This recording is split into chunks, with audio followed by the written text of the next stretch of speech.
May pinapagawa sa akin si Lolo. Ang sabi niya, gusto daw niya na magkaroon ng apo. Maghanap daw ako ng babaeng mapapangasawa ko. Panimulaan nito habang napapailing. Hindi naman ganon kadali yun.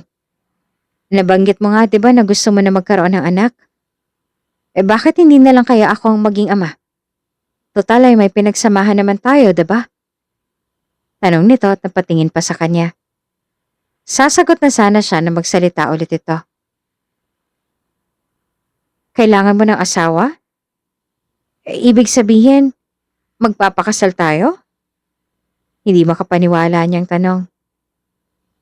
Yes, pero pwede naman tayong magpa-divorce pagkatapos mong maisilang ang bata. Kunwari magsasama tayo pero pagkatapos ng divorce, you will have the baby at mapupunta naman sa akin ang mana. Win-win situation, 'di ba? Gusto mo ng baby at gusto ko ng mana, kaya walang talo. May mangyayari sa atin? Usisa niya, tiningnan siya nito at pinakatitigan. Pwede naman kung gusto mo. Kung bago ka pa lang sa channel na ito, Ate Jane TV, huwag kalimutang pindutin ang notification bell and subscribe button. Sana po hindi naman malaking abala sa inyo ang pagpindot ng subscribe button dahil ang kapalit po nito ay ang pagsuporta para makapag-produce ng mga libreng stories sa mga channels ni Ate Jane. Maraming salamat!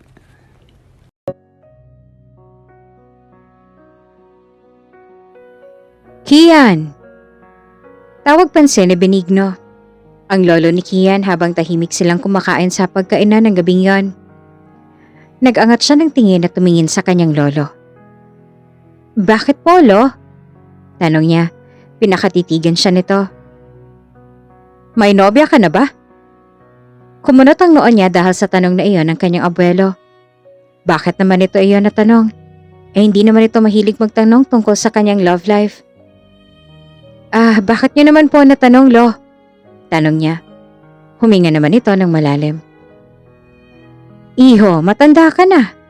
Nasa 31 ka na. Aba, kailangan mo na magkaroon ng kasintahan para mabigyan mo na ako ng apo. Sagot nito.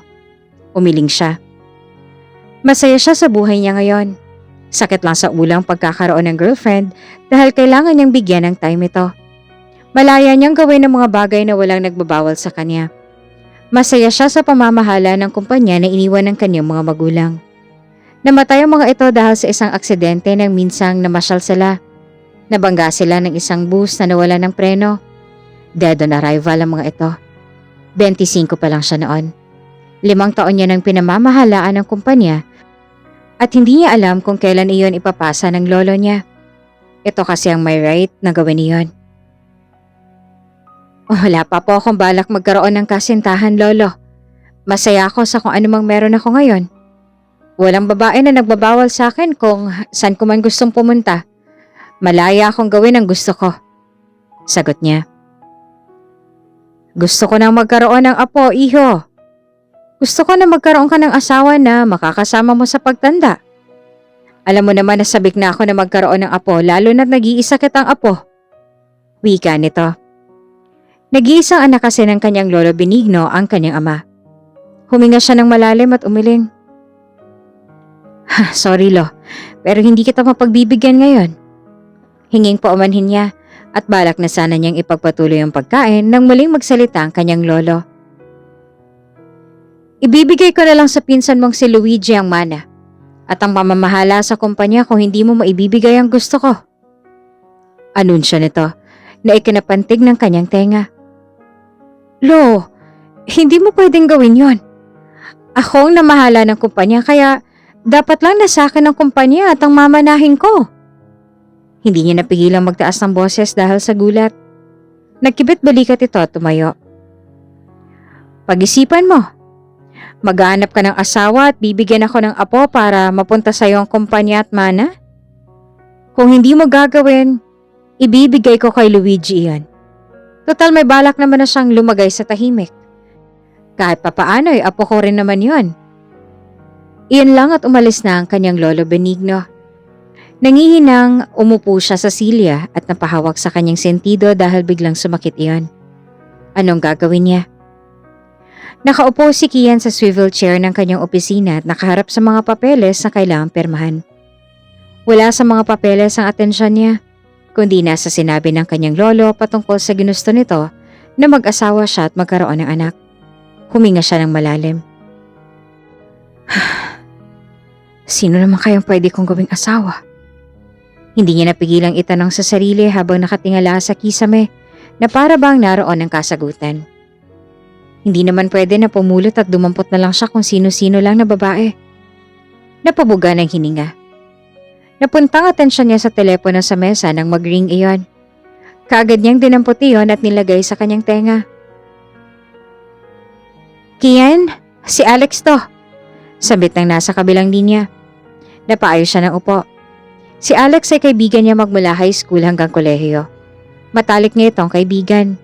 2 buwan simula nang magkita sila sa first birthday ng anak nito na inaanak niya. Madalang lang silang magkita dahil parehas silang abala. Oh, Alex, napatawag ka? Tanong niya.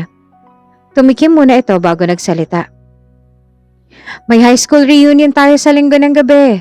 6:00 meeting. Biyernes na pala ngayon. Gaganapin yan sa Hotel Del Piaro. Punta tayo? Tanong nito. Nag-isip siya. Well, wala naman siyang lakad sa linggo kaya ayos lang. Sige pa. Para makita naman natin ang mga kaklase natin nung kung kamusta na sila. Tiyak na mga successful ng iba sa kanila. Sambit niya. Natawa ang kaibigan na nasa kabilang linya. Tiyak na makikita mo si Angeli. Yung matalik mong kaibigan nun. Nagkalayo't nawalan lang kayo ng komunikasyon dahil sa ibang bansa siya nag-aaral. Pagpapaalala nito sa kanya. Natigilan naman siya. Ayaw din sana noon ni Angeli na umalis ng bansa at iwan siya. Kaso, iyon ang gusto ng mga magulang nito. Kaya wala na itong nagawa. Nung unang buwan ng kaibigan sa Italy, may komunikasyon pa sila noon. Pero kalaunan ay nawala iyon dahil naging abala na ito sa pag-aaral hanggang sa tuluyan na silang nawala ng komunikasyon.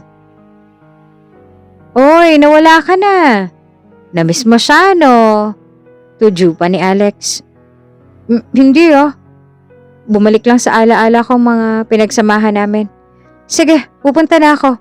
Basta pupunta ka, ha? Oo naman. O sige, magkita na lang tayo sa linggo. Sabi nito at nagpaalam na. Hindi niya napigilan na itanong sa sarili kung kamusta na kaya si Angeli ngayon. Pagsapit ng linggo ay nagpaalam siya sa kanyang lolo na abala sa pag-aayos sa mga libro nito sa mini office nito sa bahay. Mahilig kasi ito sa libro. Nabanggit din niya ang tungkol kay Angeli. Kilala ng kanyang lolo ang dalaga dahil naipasyal niya na sa bahay ang dating kaibigan. Pwede si Angeli yung mapangasawa mo, total ay may pinagsamahan naman kayo noon, di ba?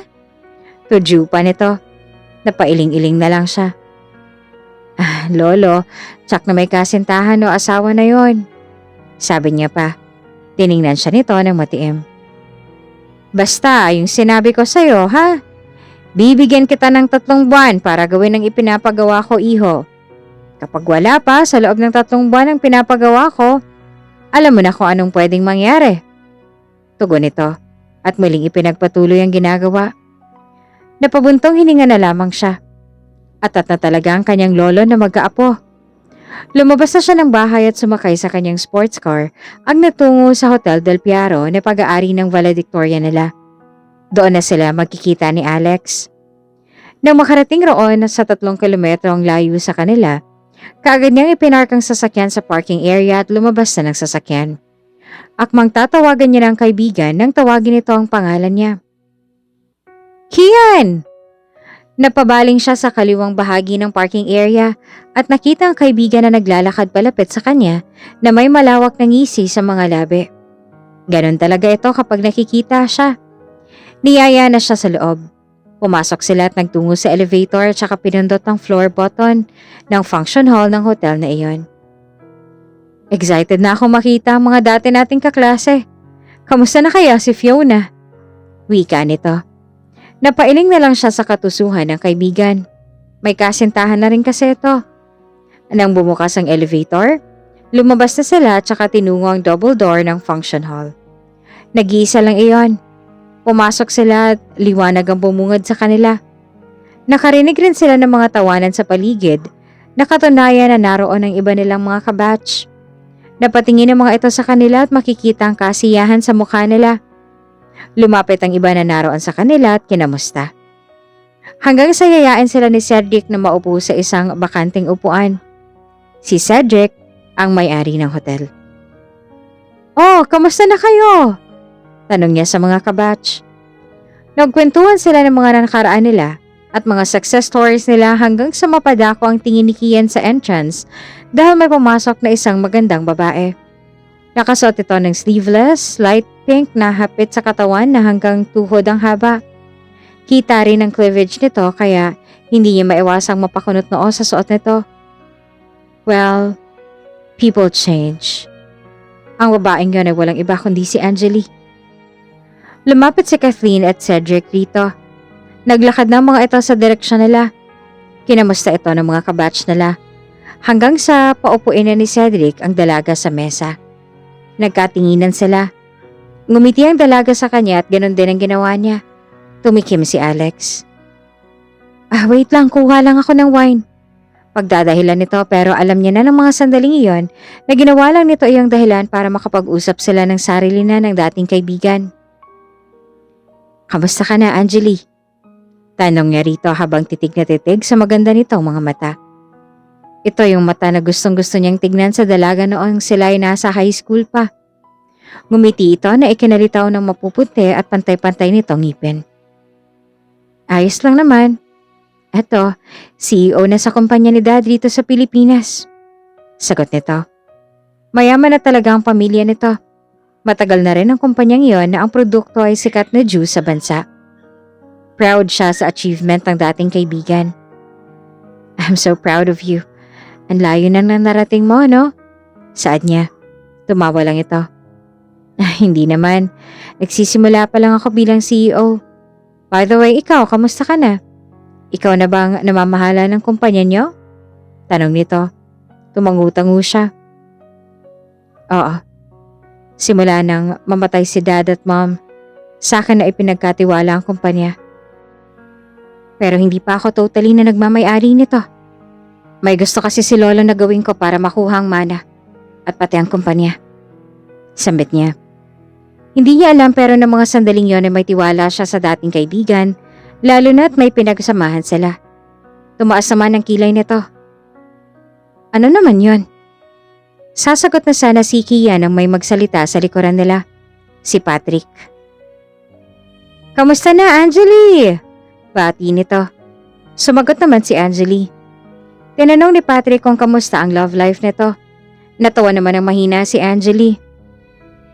Eto, kakabreak lang kaya walang boyfriend. Nagloko eh. Sagot nito, sumingit naman si Alex. Walang girlfriend yan si Kian. May pinagsamahan naman kayo, diba? Bakit kaya hindi na lang maging kayo? Tudyo pa nito. Hindi niya tuloy maiwasang mainis sa kaibigan. Malilintikan talaga ito sa kanya bukas. Hindi naman maiwasang mapatitig ni Angeli kay Kian. Ang best friend niya noong high school dahil sa nalaman na single pa ito. Bakit naman? Noong high school sila marami nang naiinggit sa kanya dahil best friend niya ang isa sa pinakagwapo sa universidad nila. Umiling siya. Wala akong balak na pumasok sa isang relasyon ngayon. Sakit lang sa ulo mga lalaki. Actually, gusto ko magkaroon ng anak sa pamamagitan ng IVF. Anak lang. Invited kayo sa celebration kapag may nabuo after ng insemination. Pahayag niya na ikinaawang ng labi ng mga ito. Bakit mo naman kailangan ng IVF? Nandiyan naman si Kian para bigyan ka ng anak. Tudyo pa ni Cedric hanggang sa nauwi na sa asaran. Tama na nga yan. Aba, ginawa niyo na kaming subject. Kumain na lang tayo dahil gutom na ako. Biro pa ni Kian, ikinatawa ng lahat ng sinang-ayunan naman ng iba dahil gutom na rin ng mga ito. Tatayo na sana siya para kumuha ng pagkain nang pigilan siya ni Kian. Ako nang kukuha ng pagkain natin.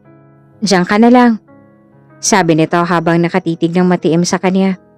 Tumango na lang siya tinayaan ng binata sa gusto nitong gawin. Umupo siya. Ngunit bigla niyang naalala ang pagkagusto niya rito noon na kaagad niyang pinigilan dahil alam naman niya sa sarili niya na hindi siya nito magugustuhan. Umiling siya. Ngayon na nagkita sila, maibabalik pa kaya ang dati nilang samahan? Hindi maiwasang titigan ni Angeli si Kian habang kumukuha ito ng pagkain sa buffet table. Wala pa ring pinagbago ito. Maasikaso pa rin kagaya ng dati. Naaalala niya tuloy na nagkagusto pala siya rito, kaso wala siyang lakas ng loob na sabihin iyon sa binata dahil alam niyang hanggang kaibigan lang ang turing nito sa kanya. Napaayos siya ng upo nang makitang may hawak na itong 2 plato at patungo na sa direksyon niya. Nang maibaba na nito ang plato sa mesa, hinugot nito ang katapat niyang upuan at naupo. Mukhang nagsarili na si Alex Gusto niyang bigyan tayo ng time para makapag-usap. Lalo't matagal tayong hindi nagkita, sabi nito. Kinuha niya ang plato at nagpasalamat. Tumango siya at niyaya ng kumain ito. Paminsan-minsan ay nagtatanong ang dating kaibigan tungkol sa pag-aaral niya sa Italy at ang pagiging CEO niya. Nagtatanong rin naman siya rito. Gusto nga niyang itanong rito kung bakit wala pa itong kasintahan. Pero minabuti na lang niyang manahimik dahil alam niyang pangingimasok na iyon sa pribadong buhay nito. Nang matapos silang kumain, nagpaalam na siya na aalis na. Mag-iingat ka, ani ni Kian. Ngumiti siya at lumabas na ng function hall. Nagtungo sa elevator at nang makarating sa parking area, pumasok na siya sa sasakyan at akmang papaanda rin iyon, ngunit hindi iyong gumana. Napamura siya sa inis. Bakit ngayon pa nangyari to? Nainis niyang sabi. Ito kasi ang paborito niyang sasakyan dahil ito ang kauna-unahang sasakyan na naipundar niya. Mukhang sumuko na ito dahil sa tagal. Gusto na nga ng dad niya na gamitin ang bago niyang sasakyan pero tumanggi siya. Tinawagan niya si Bernie, ang pinsan niyang magaling mag-ayos sa sasakyan. Oh, pinsan, napatawag ka? Tanong nito. Pinsan, nasiraan ako ng sasakyan Pwede mo ba itong ayusin bukas? Tanong niya. Ipapasuyo na lang niya kay Cedric ang kanyang sasakyan, total may contact number siya rito. If in case daw na may outing ay matatawagan daw siya nito kaagad. Gusto mo bang sunduin kita? Tanong nito. Umiling-iling siya na para bang nasa harapan niya ang kausap niya. No need, magta-taxi na lang ako. Sagot niya. Okay, mag-iingat ka, sabi nito. Pinatay niya na ang tawag at lumabas na ng sasakyan at saka nagtungo sa gilid ng daan para maghintay ng taxi na dadaan. Hanggang sa makarinig siya ng busina sa kanyang likuran at lumingon siya at nakitang isang makintab na sports car. Lumabas ang may-ari niyon na walang iba kung hindi si Kian. Lumapit ito sa kanya. Oh, bakit nandyan ka? Wala kang dalang sasakyan? Nagtataka nitong tanong. Bumuntong hininga siya. Nasiraan kasing sasakyan kaya magta-taxi na lang sana ako. Tugon niya.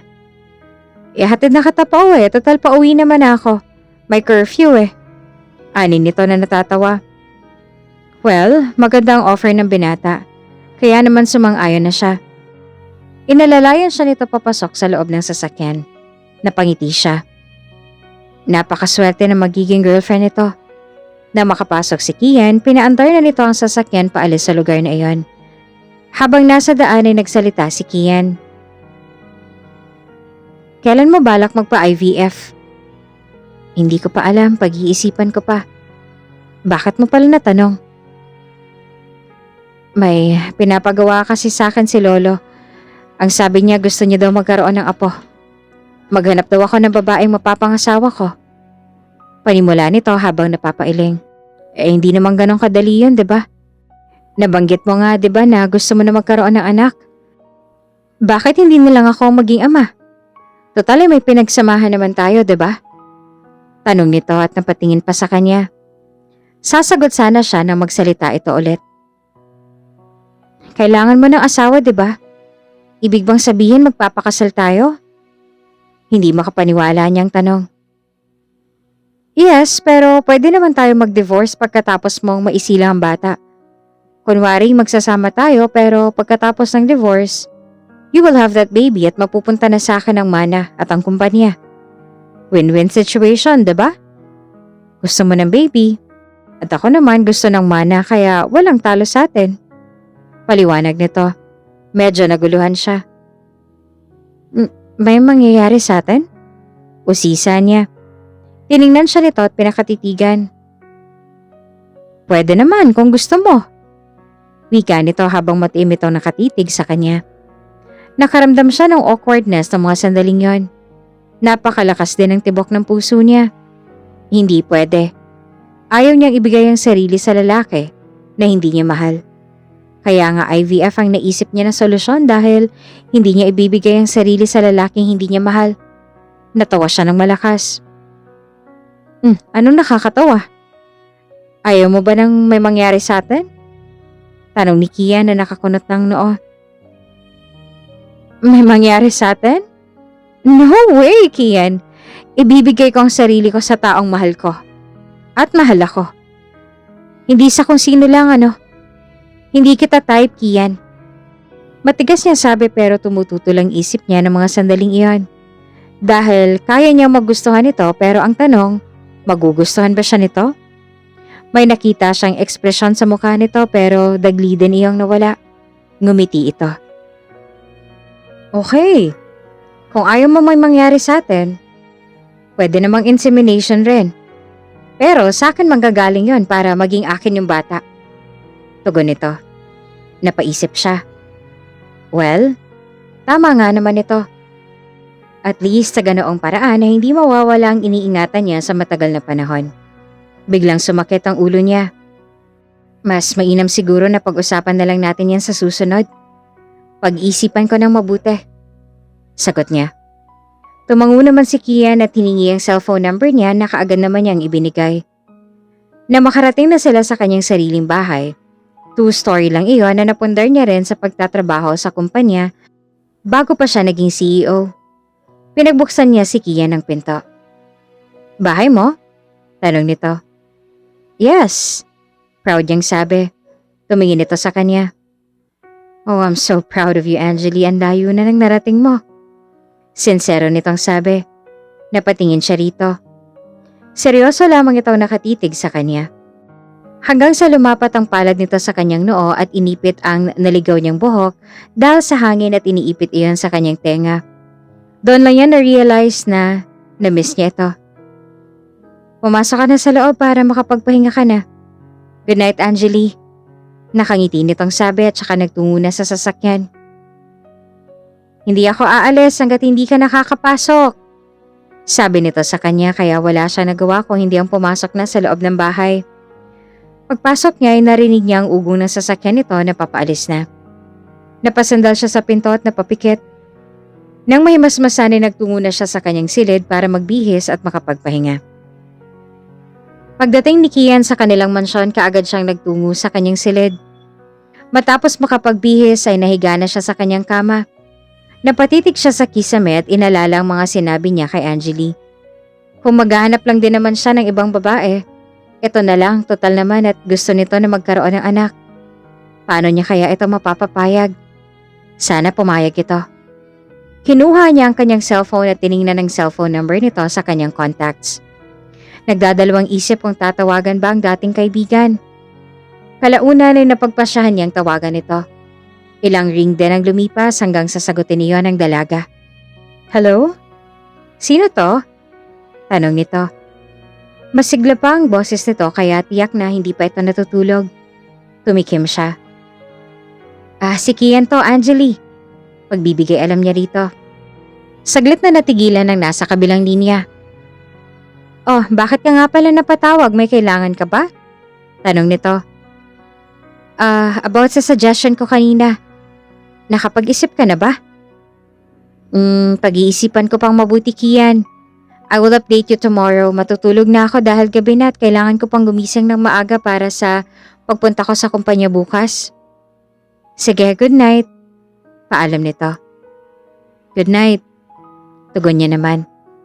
Nang mamatay ang tawag. Napabuntong hininga na lang siya dahil kinakabahan siya sa magiging sagot ng dating kaibigan. Hanggang sa nagpasya siyang ipikit ang mga mata para matulog. Abala si Kian sa pagpirma ng papeles na nasa kanyang mesa sa opisina ng mga sandaling iyon nang tumunog ang message alert tone ng cellphone niya na nasa tabi lamang niya. Excited niyang kinuha iyon sa pagbabaka sakaling si Angeli iyon. Pero nadismaya siya nang makitang si Alex ang tumatawag. Ganun pa man, sinagot niya iyon. Alex, may kailangan ka? Tanong niya. Natawa ang nasa kabilang linya. Parang hindi pa bukal sa loob mo na sagutin ang tawag ko, ha? Biro pa nito na natawa pa rin. Ni-expect ko kasi ang tawag ni Angeli. Pag-amin niya. Napao naman ito. Doon na niya naikwento sa kaibigan ang pag-uusap nila ng kanyang lolo tungkol sa gusto nito na magkaroon ng apo. At mapapangasawa niya.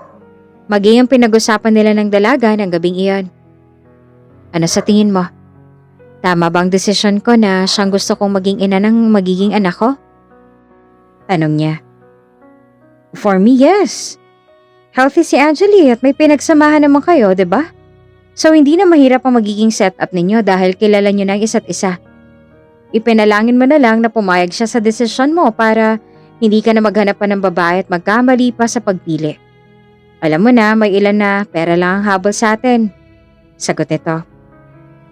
Thanks, dude. Bakit ka nga pala napatawag? Tanong niya.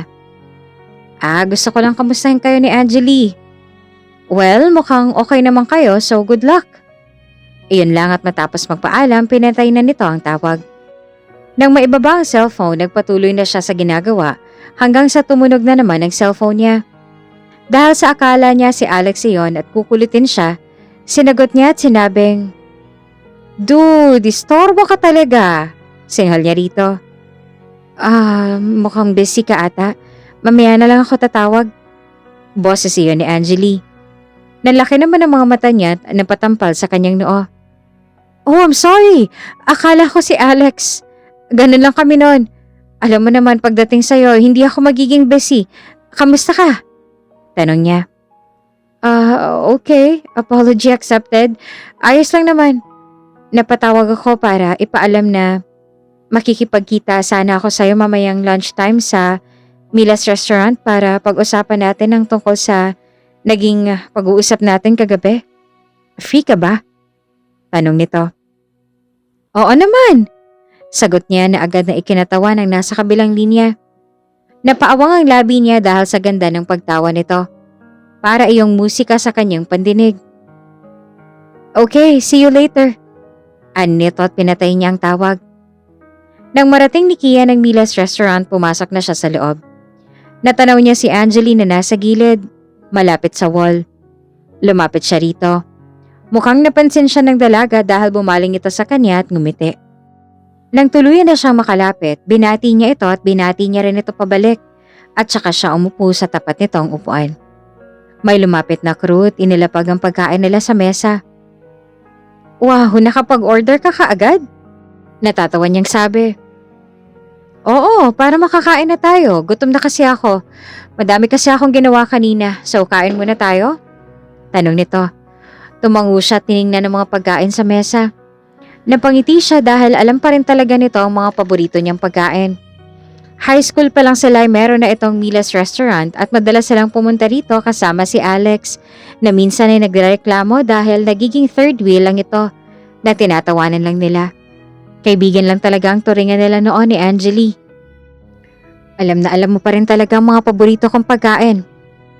Nakangiti niyang sabi habang kumuha ng nilalagay iyon sa plato niya na may lamang kanin. Natawa na lang ito at nagpatuloy na sila sa pagkain. Napagdesisyon na nila na tapusin munang pananghalian bago nila pag-usapan ang paksa nila. Kinaan na nila ang dessert nila na cake nang magsalita siya para buksan ang topic nila. So, nakapagdesisyon ka na ba? Payag ka na ba na maging ina ng anak ko? Gaya ng sabi ko, magde-divorce naman tayo at mapapasa yung bata. Bale, bibisitahin ko na lang yung bata dahil kahit papaano ay anak ko pa rin siya. Hindi mo na rin kailangang maghanap ng donor, Angeli, para bayaran. Seryoso niyang sabi habang nakatitig sa mga mata nito. Huminga ito ng malalim at nagyuko ng ulo na para bang naiilang sa kanya. I'm sorry, Kian. Pero hindi ako payag sa gusto mo. Gusto ko'y pag-aari ko ang bata at walang magiging kahate. Paano na lang kapag nag-asawa ko? Baka pagsilosan ka pa ng asawa ko na magdudulot niya ng pag-aaway namin. At least sa bala ko, matapos kong bayaran ng lalaki, hindi na siya maghahabol sa bata. Sagot nito at napakagatlabi pa. Kumirot ang puso niya nang dahil doon. Hindi lang dahil sa ayaw niya ng babae na maging ama ng anak nito, kundi iyong kaalamang maiba ng lalaki sa buhay nito na mapapangasawa. Kaagad niyang kinastigo ang sarili. Ano ba itong pumapasok sa isip niya? Tumikim siya. Desperado na talaga siya ng mga sandaling yon. Kaya naman hinawakan niya ang kamay ng dating kaibigan. Napatingin ito sa kanya. Pagsusumamo makikita sa mukha ni Caleb. Please, Angeli. Kailangan talaga kita ngayon. Wala na akong ibang malalapitan kundi ikaw lamang. Okay, sige. Mapapasayo ang bata at hindi na kita guguluhin pagkatapos ng divorce basta pumayag ka lang. Ayoko mapunta sa pinsan kong kumpanya dahil ako nagpalago noon. Pakiusap niya. Kita niya sa mukha ni Angeli ang awa. Bumuga ito ng hininga na para bang nahihirapang magdesisyon. Hanggang sa unti-unti itong umiti at tumango. Sige, payag na ako. May pinagsamahan naman tayo kahit papaano. At gusto rin kitang matulungan sa problema mo dahil nung magkaibigan tayo, marami rin ako naging problema na nilutas mo. Saad nito. Gumaan ang pakiramdam niya sa sinabi ng dating kaibigan. Kailan natin gagawin? Tanong niya sa mahinang tinig. Namula naman ito. Kumunot noo siya. Bakit kung umasta ito ay parang walang karanasan? Hindi naniniwala si Kia na wala pang karanasan si Angeli. Pwede sa tawag na lang natin pag-usapan. Nakakahiya kasi rito, baka may makarinig. Tanong nito sa mahinang boses, napatangu-tangu na lamang siya. Nagyaya na rin itong umalis dahil madami pa itong gagawin sa opisina. Habang lulan siya ng sasakyan ay matagumpay ng ngiti ang sumilay sa kanyang labi dahil mapapasa kanya na ang kumpanya sa lalong madaling panahon. Hapon iyon at umuwi na siya. Tinawagan niya si Angeli at sinabi ang balak nito at gusto nilang gawin niyon sa isang hotel ngayong gabi rin mismo para mapunlaan na ito. Halos hindi makapagsalita ang dalaga nang sabihin niya iyon. Hindi niya tuloy maiwasan mainis dahil para itong walang karanasan kung umasta. Sinabi niya na susunduin niya ito sa kanila na sinang-ayunan naman ito. Kaagad siyang bumaba ng sasakyan nang makarating sa bahay ng dalaga. Sakto naman na papalabas na ito dahil sinabihan niya ito kanina na malapit na siya. Good evening! Magiliw nitong bati sa kanya na makalabas ito ng gate. Nakasuot ito ng simpleng bestida pero litaw pa rin ang kaputian at kagandahan nito. Mas gumanda ito talaga lalo. Let's go? Tanong niya. Tumango naman ito. Inalalayan niya ito papasok sa loob ng sasakyan at nang makapasok ay pinasibad na rin niya ang sasakyan patungo sa medyo may kalayuan na hotel. Ayaw niya sa Hotel Del Piaro dahil baka naroon si Cedric at makita pa sila. Ayaw niya mag-isip ito ng hindi maganda sa kanila, lalo na't wala naman silang relasyon. Kalahating oras din ang itinagal ang kanilang biyahe.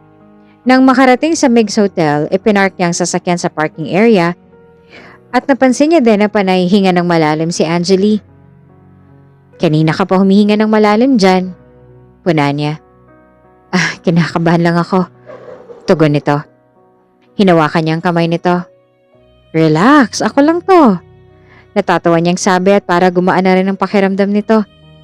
Kaagad nitong hinila ang kamay na hawak niya at lumabas na ng sasakyan. Tara na para matapos na to. Sambit nito.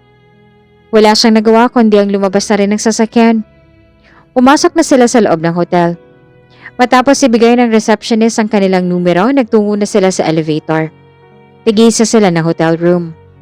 Nang makapasok si Angeli sa kabilang silid, pumasok na rin siya at nag-concentrate sa gagawin. Nang makakuha ng punla, nilagay niya iyon sa isang syringe at dinala sa kabilang silid. Angeli? Tawag niya sa pangalan ng dalaga. Binuksan nito iyon. Ibinigay niya rito ang syringe kung saan naroon ang punla niya. Kinuha nito iyon at saka isinara muli ang pinto. Bumalik siya sa kanyang silid. Hiniling niya na sana'y mabuntis agad si Angeli.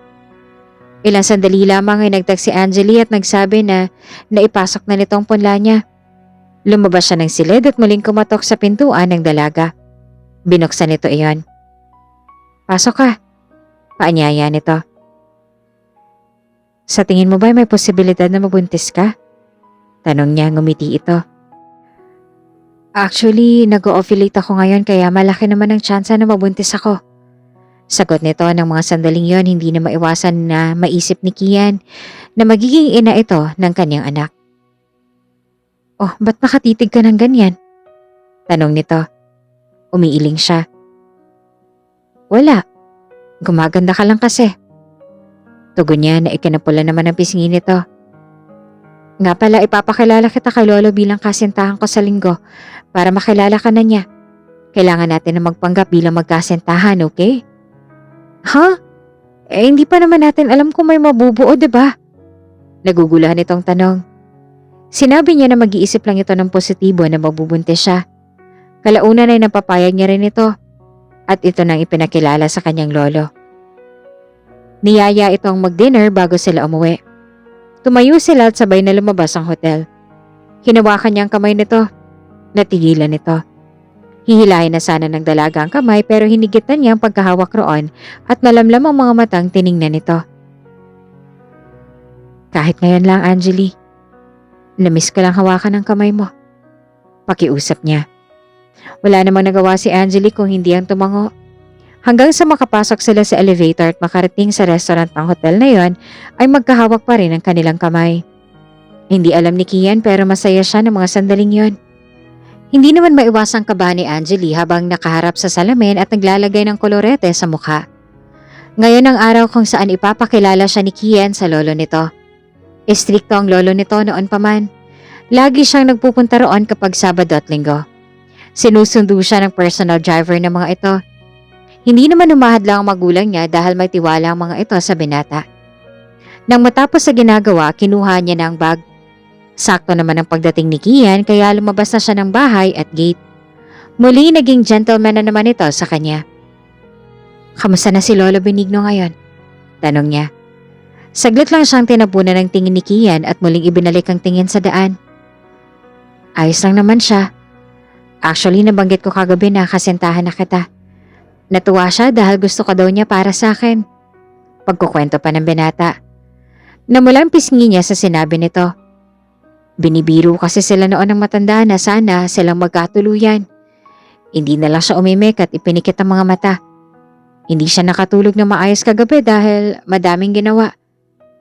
Marahang pagyugyug sa kanyang balikat ang nagpagising kay Angeli.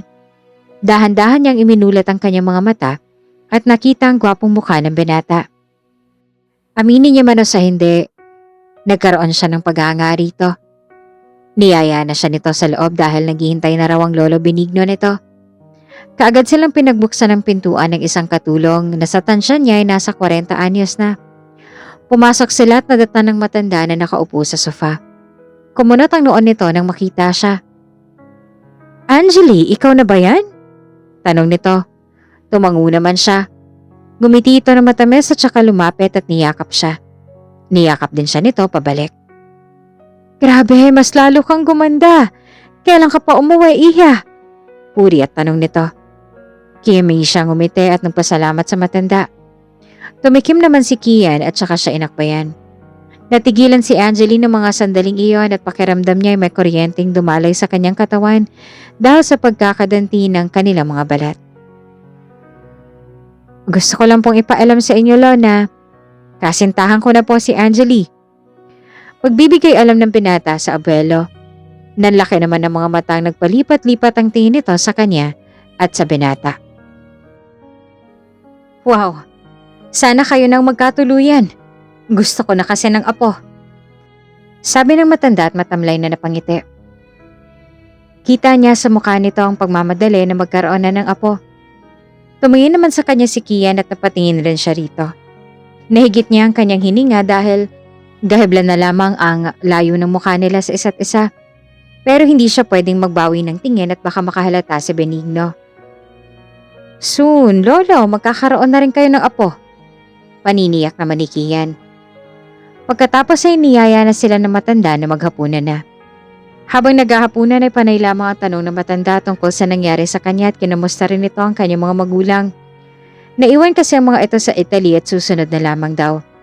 Nang matapos silang kumain, nagpaalam na siya na umuwi na dahil kailangan niya ng magpahinga, lalo na't madami siyang ginawa sa maghapon na iyon. Nang sumunod na mga araw ay nagkamustahan lamang sila ni Kian dahil busy rin sila sa mga ginagawa. Minsan ay namamasyal sila para makapag-unwind at habang tumatagal napapalapit na ang loob niya sa binata. Hanggang sa lumipas ang 3 linggo, nakaramdam siya ng pagbabago sa kanyang sarili. Madalas siyang mahilo, magsuka at minsan ay inaantok siya sa oras ng trabaho. Hanggang sa isang araw, bigla siyang nag-crave ng mango shake. Kaya tinawag niyang sekretarya niya para magpabili. Kumunot naman ang noon nito. "Ma'am, di ba po ang paborito ninyo ay avocado? Bakit naging biglang mango?" Tanong nito. Natigilan siya. "Oo nga no. Iyon kasing madalas niyang ipabili rito." "Basta bumili ka na lang, May. Sa nagka-crave ako eh." Nakasimangot niyang sabi. Natawa naman ito. Nakakabiruan niya kasi ito dahil sekretarya niya ito noon sa Italy. Pilipino rin ito. Masaya nga ito nang sabihin niyang pamamahalaan niya ang kumpanya rito dahil mapapalapit raw ito sa pamilya. Bale, nagsisimula pala ang kumpanya at sa kanya nakasalalay ang sales nito. Parang ibang crave yan ah. Biro nito at saka lumabas ang kanyang opisina. Natigilan siya sa sinabi nito. Napatampal siya sa noo nang maalalang ginawa niya sa hotel. Hindi kaya nagbunga na iyon? Hindi kaya buntis siya? Para malaman ang tunay na kalagayan nang makauwi siya ng hapong yon, ay bumili siya ng pregnancy test. Nang makauwi siya sa kanyang tinutuluyan, kaagad niyang ginamit ang PT. Ilang minuto ang lumipas hanggang sa makita niyang unti-unting paglitaw ng 2 pulang guhit roon. Napaawang ang labi niya habang nakatitig roon. Buntis ako. At si Kian ang ama. Bulong niya sa sarili.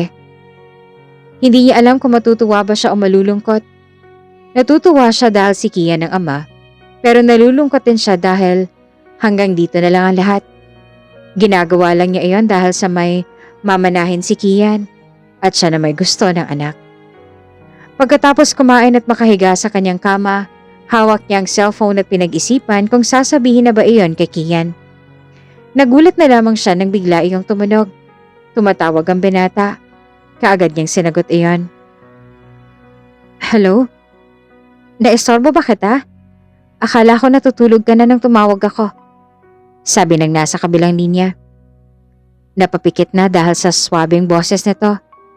Hindi pa naman. Bakit ka napatawag?" Tanong niya. Gusto lang kitang kamustahin. Almost 1 month na rin ang isagawa natin yon. Wala pa bang nabuo? Wala ka bang nararamdaman sa sarili mo? Tanong nito. Humugot siya ng malalim na hininga. Buntis ako, Kian. Pagtatapat niya. Saglit itong natigilan hanggang sa makarinig siya ng sigaw. Napangiti siya dahil masaya ito. Pero dagdiring nawala iyon ang maisip ang dahilan kung bakit masaya ito. Hindi dahil sa bata, kung hindi dahil sa mana. Sorry, masaya lang ako. Kailangan natin sabihin to kay Lolo para maisettle ng kasal natin. Saglit itong natigilan. Don't worry, Angeli. We can file a divorce after kung makuha ang mana at mapapasayo ang bata. Sambit nito. Ngunit naramdaman niya sa boses nito ang hirap dahil hindi nito makikita ang anak. Mapait siyang napangiti. Siguro mana at anak lang ang dahilan at hindi siya kasama roon. Kaya kailangan niyang turuan ng sarili na wag nang lumalim ang nararamdaman niya para rito. Nang gabi ring iyon ay sinabi ni Kian sa lolo ang tungkol sa magandang balita ni Angeli. Masaya ito at sinabing magpapakasal na sila sa lalong madaling panahon. Sinabi niya iyon sa dalaga at napagpasyahan nila na within 2 weeks ay magpapakasal na sila. Sa katunayan, masaya ang mga magulang ni Angeli nang malaman na buntis ito at siyang ama. Noon pa man ay boto ng mga ito sa kanya.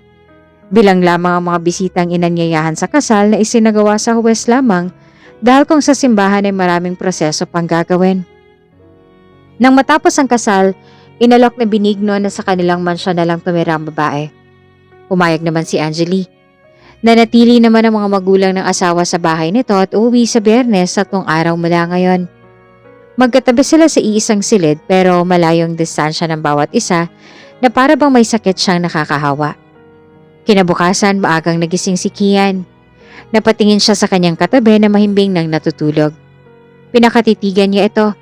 Sa totoo lang, nagkagusto siya rito noong high school pero dahil ayaw niyang masira ang samahan nila, kinimkim niya iyon. Bumangon siya at nagtungo sa kusina kung saan nadatnan niya ang kanyang lolo na sumisimsim ng mainit na kape. Binati niya ito. "Hindi pa gising si Angeli?" Tanong nito. Hindi pa lo." Sagot niya. "Huwag niyong kakalimutan na magpakilala bilang mag-asawa sa inyong kumpanya. Kailangang malaman nila na kasal na kayo." Maotoridad nitong sabi. Tumango siya at sumang-ayon. Bigla namang bumukas ang screen door ng kusina at pumasok si Angeli. Kaagad siyang lumapit at inakbayan. "Good morning, hon." Bati niya.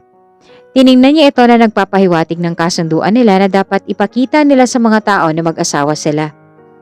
Natigilan naman siya nang halikan siya ng asawa sa pisngi at binati rin siya pabalik. Magtitimpla na sana si Angeli pero kaagad niya itong tinulungan. Nang mga sandaling yon ay masaya si Benigno sa nakikita. "Excited na ako makita ang apo ko." Puno ng pananabik nitong sabi. Ngumiti naman si Kian at hinaplos ang tiyan ng asawa. "Ako rin, lo. Excited na rin ako na makita ang aking anak." Malambing niyang sabi habang nakatingin sa asawa. "Masarap pala sa pakiramdam na may tawagin ka ng anak." Kaagad namang nag-iwas ang tingin si Angeli at ipinagpatuloy ang pagtitimpla ng kape. Matapos kumain ng agahan ng mag-asawa ay nag-prepare na sila para sa pagpasok sa kani-kanilang mga trabaho.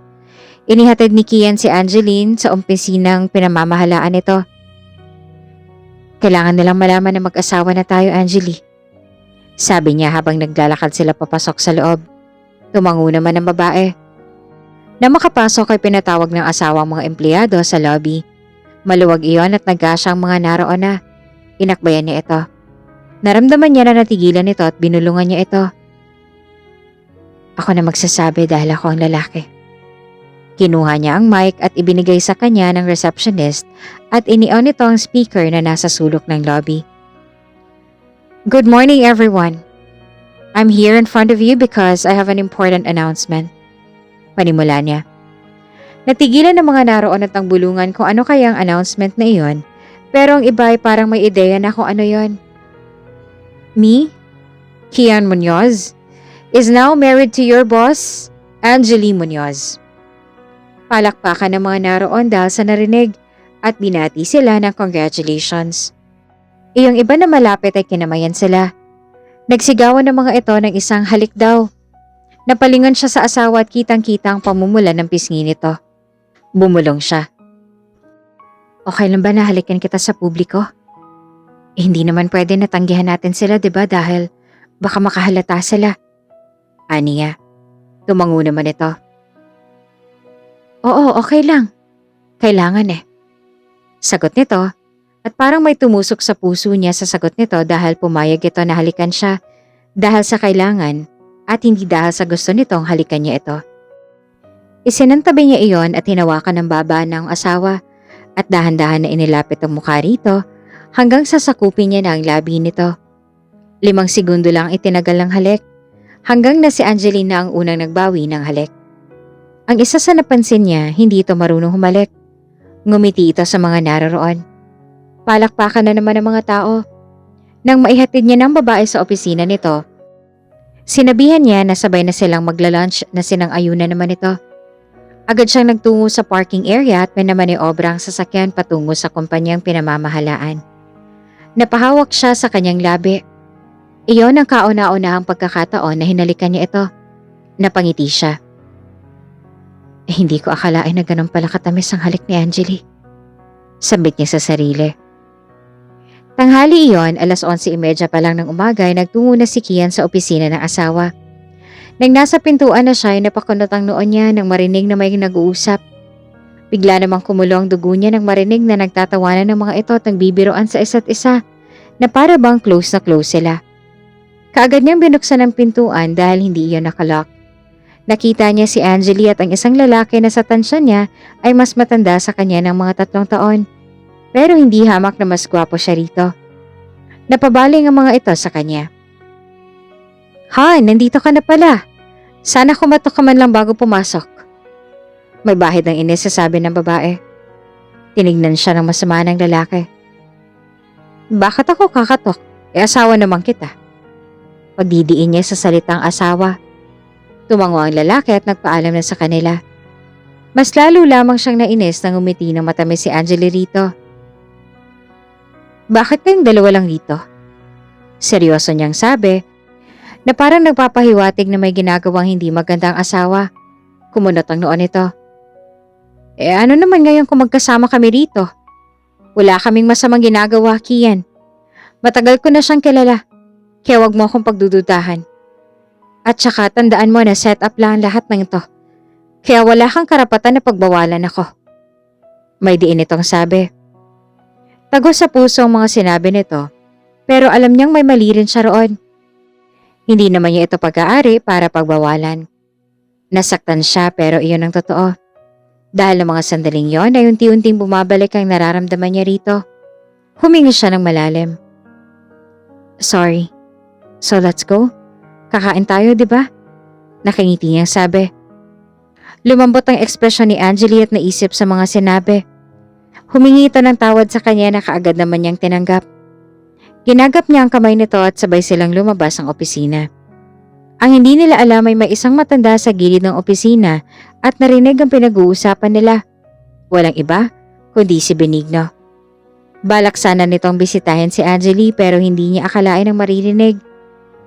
Mabilis na lumipas ang buwan at lumaki na ang siya ng babae. Nagpa-ultrasound si Angeli at nalaman na lalaking pinagbubuntis niya. Kaya naman nagkaroon na ng gender reveal.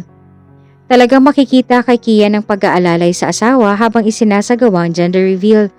Dahil ng mga sandaling iyon ay nahuhulog na ng tuluyan ng lalaki sa babae. Nahihiya siyang umamin dahil alam niya na walang gusto sa kanya si Angeli. Nakita naman niya itong mga nakaraan na sweet ito at maasikaso sa kanya. At alam niyang parte iyon ng pagpapanggap nila. Masakit man pero kailangan niyang tanggapin ang katotohanan. It's a boy! Anunsya ni Angeli. Bumalik siya sa kasalukuyan dahil sa sinabing yon ng asawa. Nanlaki ang mga mata niya sa sinabi nito. Dahil sa saya ay hinapit niya ang asawa at pinupog ito ng halik sa mukha. Natatawa naman noon si Angeli at kinikilig naman ang mga naroroon dahil sa nasaksihan. Kiss! Kiss! Sigaw ng mga naroon. Binalingan niya ang asawa at tiningnan ito ng buong pagsuyo at pagmamahal. Kiss daw? Tanong niya. Tumango ito at hindi na in-expect ang gagawin nito. Ito na ang kusang humalik sa kanya na tinugon naman niya ng mas mainit na halik. Nang matapos ay nagkatitigan sila. Thank you for carrying our child. Puno ng sinseridad niyang sabi. Ngumiti lamang ito at niyaya ng mga naroon na kumain. Siya naman ay inasikaso ng asawa. Nang gabing yon ay hindi makatulog si Angeli. Iniisip niya ang nangyari kanina. Kung paano siya tingnan ng asawa at higit sa lahat iyong halik na iginawad nito. Parang may kung anong emosyon siyang naramdaman ng mga sandaling yon. Napatingin siya kay Kian na mahimbing na natutulog. Hinaplos niya ang pisngi nito. Mahal na ata kita, Kian. Akala ko pagkukunwari lang lahat pero unti-unting lumalalim ang nararamdaman ko. At ngayon napagtanto ko na mahal na kita. Pag-amin niya rito. Ilang sandali niyang tinitigan ang asawa hanggang sa nagmulat ito ng mga mata. Bakit gising ka pa? Tanong nito. Ngumiti siya. Hindi ako makatulog eh. Sagot niya. Ipinaloob siya nito sa mainit nitong braso. Matulog ka na, maaga pa tayo bukas. Sambit nito at hinalikan ang kanyang buhok. Napangiti siya dahil doon. Hindi kaya mahal din siya ni Kian pero nahihiya lang na umamin? Ngayon siya na ang unang gagawa ng hakbang at gagawin niya iyon bukas. Umuwi si Angeli ng mga bandang 10:00 ng umaga dahil balak niyang magluto ng pananghalian ni Kian. Actually, hinahatid siya ng asawa pero ng araw na iyon ay nagpumilit siyang gamitin ang isa nitong sasakyan. Nagtataka man ay hinayaan na lang siya ng asawa. Oh, umuwi ka, iha? Tanong ng matanda na makita siyang pumasok ng bahay. Ngumiti naman siya. Bahala ko po kasi sanang lutuan ng tanghalian si Kian, Lo. Sosorpresahin ko po siya. Nakangiti niya sabi. Napangiti naman ang matanda sa sinabi niya. Nagbihis na siya at nang matapos ay nagtungo na siya sa kusina para lutuan ang asawa ng paborito nitong sisig at crispy pork with shrimp. Nakangiti siya habang niluluto iyon, habang sinasamahan ng pagkanta. Mukhang ganado tayo ngayon, ha? Wala nang matanda sa kanya. Lumingon siya rito. Excited lang po. Tiyak na matutuwa si Kian kapag natikman niya ang luto ko. Masigla niyang sabi. Makikita ang pagkislap ng mga mata ni Angeli sa saya. Napangiti naman si Benigno dahil nakikita niyang nagkakamabutihan na ang dalawa. Nagpaalam ng matanda sa kanya. Siya naman ay itinoon ng atensyon sa pagluluto. Gusto niya na maging masarap iyon para masiyahan ang asawa. Nang matapos sa pagluluto, iniligay niya na iyon sa katamtamang laking lunchbox at isinilid iyon sa isang paper bag. Nagbihis muna siya ng disenteng damit at nagpaganda. Napangiti siya nang makita ang refleksyon sa salamin. Ganito siguro kapag in love. Nagiging blooming ka. Aniya sa sarili. Lumabas na siya ng silid at nagtungo sa kanyang kotse at pinaharurot iyon patungo sa kumpanya ng kanyang asawa. Nang makarating, kaagad siyang nagtungo sa opisina nito gamit ang elevator. May malapad na ngiti na nakapaskil sa kanyang labi, bitbit ang paper bag habang naglalakad patungo sa opisina nito. Nakaabang ang pintuan ng opisina ng asawa. At nang itutulak niya na iyon, na natigilan siya sa narinig. Kamusta naman ang pagsasama ninyo ni Angeli? Tanong nito sa kanya. At boses iyon ni Alex. Ayos naman, masaya dahil nakuha ko ng kumpanya at mana. Mas masaya sana ako kapag naisilang ng sanggol sa kanyang sinapupunan. Sagot ni Kian at napangiti siya roon. Sa ilang buwan ninyong magkasama, wala pa bang nabubuong pagkagusto o pagmamahal dyan sa puso mo para sa kanya? Tanong ni Alex. Kinakabahan siya habang hinihintay ang sagot ng asawa. Tumawa ito. Never ako magkakagusto sa kanya, pare. A deal is a deal. At saka, mana at anak lang talagang habol ko. Sagot nito habang tumatawa. Parang punyal iyon na tumarak sa puso niya dahil sa mga narinig. Akala niya ay gusto na siya ni Kian dahil sa kung paano siya nito tratuhin. Pero nagkamali pala siya.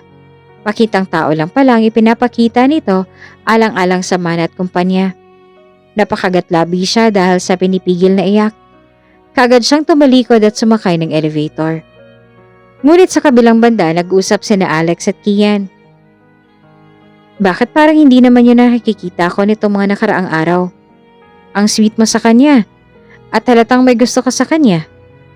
Puna naman ni Alex. Bumuntong hininga siya at malamlam ng mga matang napatingin sa kaibigan. Noon yun, Lex. Akala ko hindi ako magkakagusto ulit sa kanya pero nagkamali ako. Dahil habang tumatagal, bumabalik ang pagtingin ko sa kanya dahil sa kung paano niya ako asikasuhin.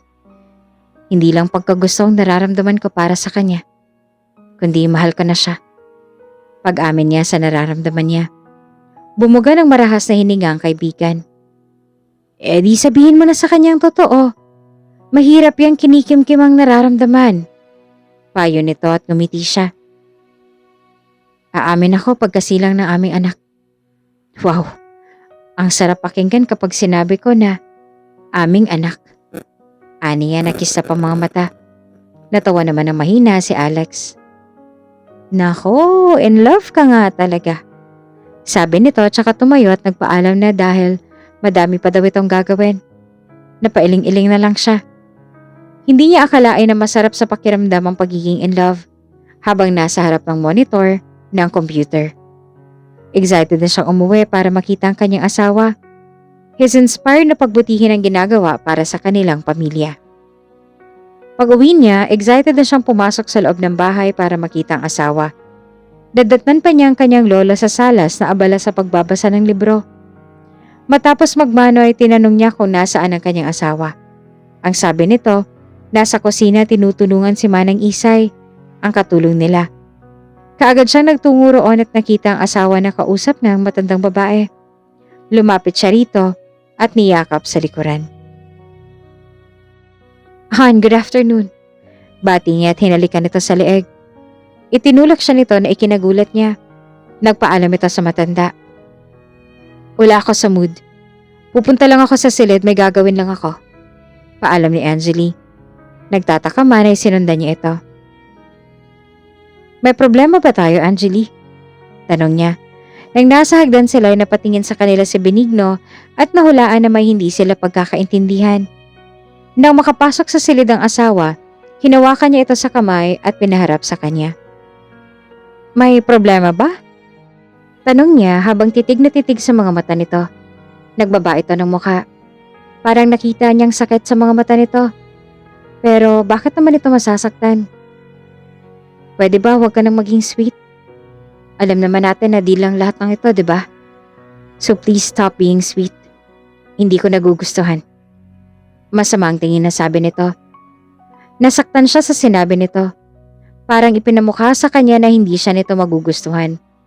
Magsasalita na sana siya nang biglang napayuko si Angeli. Aray, mukhang manghanganak na yata ako. Sigaw nito. Akmang aalayan niya ito nang tabigin nito ang kanyang kamay. Hindi ko kailangan ng tulong mo, Kian. Matigas itong sabi at saka naglakad na paika-ika patungo sa pintuan. Hindi na siya nakatiis at binuhat niya ito. Ano ba? Bitiwan mo nga ako! Sigaw nito habang pinaghahampas siya nito sa dibdib. Ininda niya ang suntok nito na hindi niya alam kung bakit nagkakaganoon ito. Lumabas na siya ng silid. Huwag nang matigas ang ulo, Angeli. Alam ko hindi mo kaya maglakad dahil sa sitwasyon mo. Puno ng otoridad niyang sabi. Isinubsob nito ang mukha niya sa kanyang dibdib at umiyak. Huminga na lang siya ng malalim dahil hindi niya alam kung bakit nagkakaganoon ang asawa. Nadaanan niya ang kanyang lolo at sinabing manganganak na si Angeli. Susunod daw ito mamaya. Kaagad niyang isinakay sa kotse ang asawa. Nang makapasok siya sa loob ay minaniobra niya ng sasakyan patungo sa ospital. Nilingon niya ang asawa at kita ang kirot sa mukha nito dahil sa nararamdaman. Bakit ka galit sa akin? Wala naman ako natatandaan na pinag-awayan natin o nasabi na pwede mong ikagalit ah. Masuyo niyang sabi. Hindi siya nito pinansin. Aray, lalabas ng anak ko! Impit nitong sigaw. Napailing siya sa sinabi nito na para bang inaangkin nito ang bata. Hindi nagtagal ay nakarating na sila sa pinakamalapit na pribadong ospital. Ipinark niya iyon at nagmamadaling lumabas at kinuha ang asawa sa kabila. Tinabig nito ang kamay niya. Kaya ko na! Naiinis nitong sabi.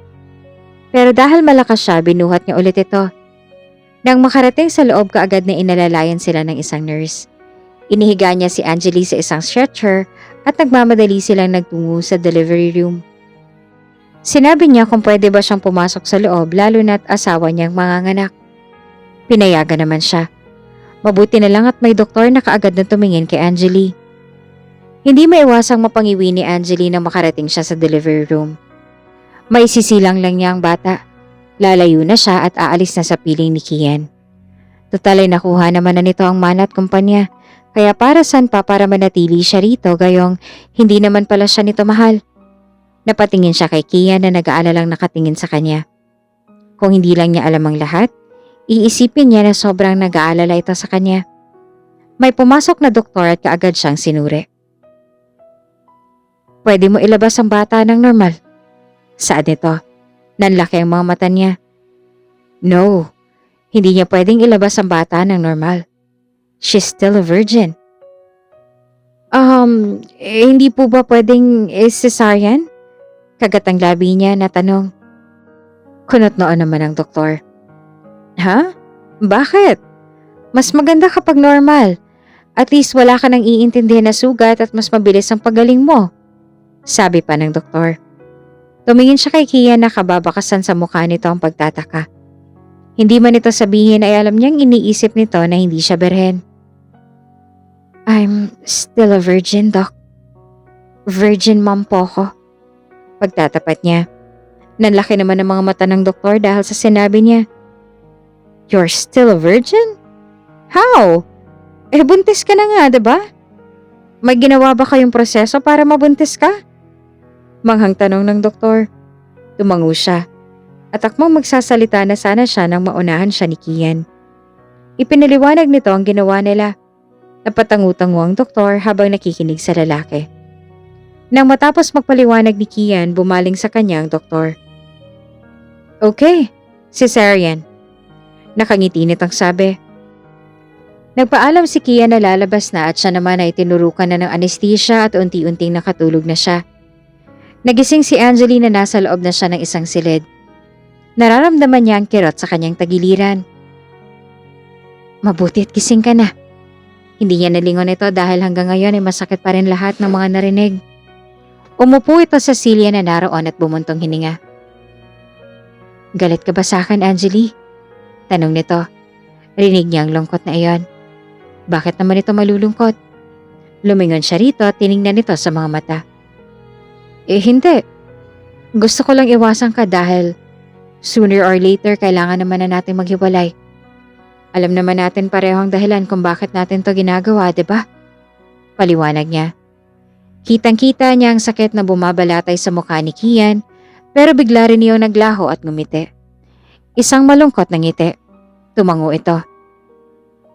Naiintindihan kita. Sagot nito. Napatingin naman si Angeli sa pintuan nang bumukas iyon at pumasok ang nurse. Tulak-tulak ang isang maliit na crib.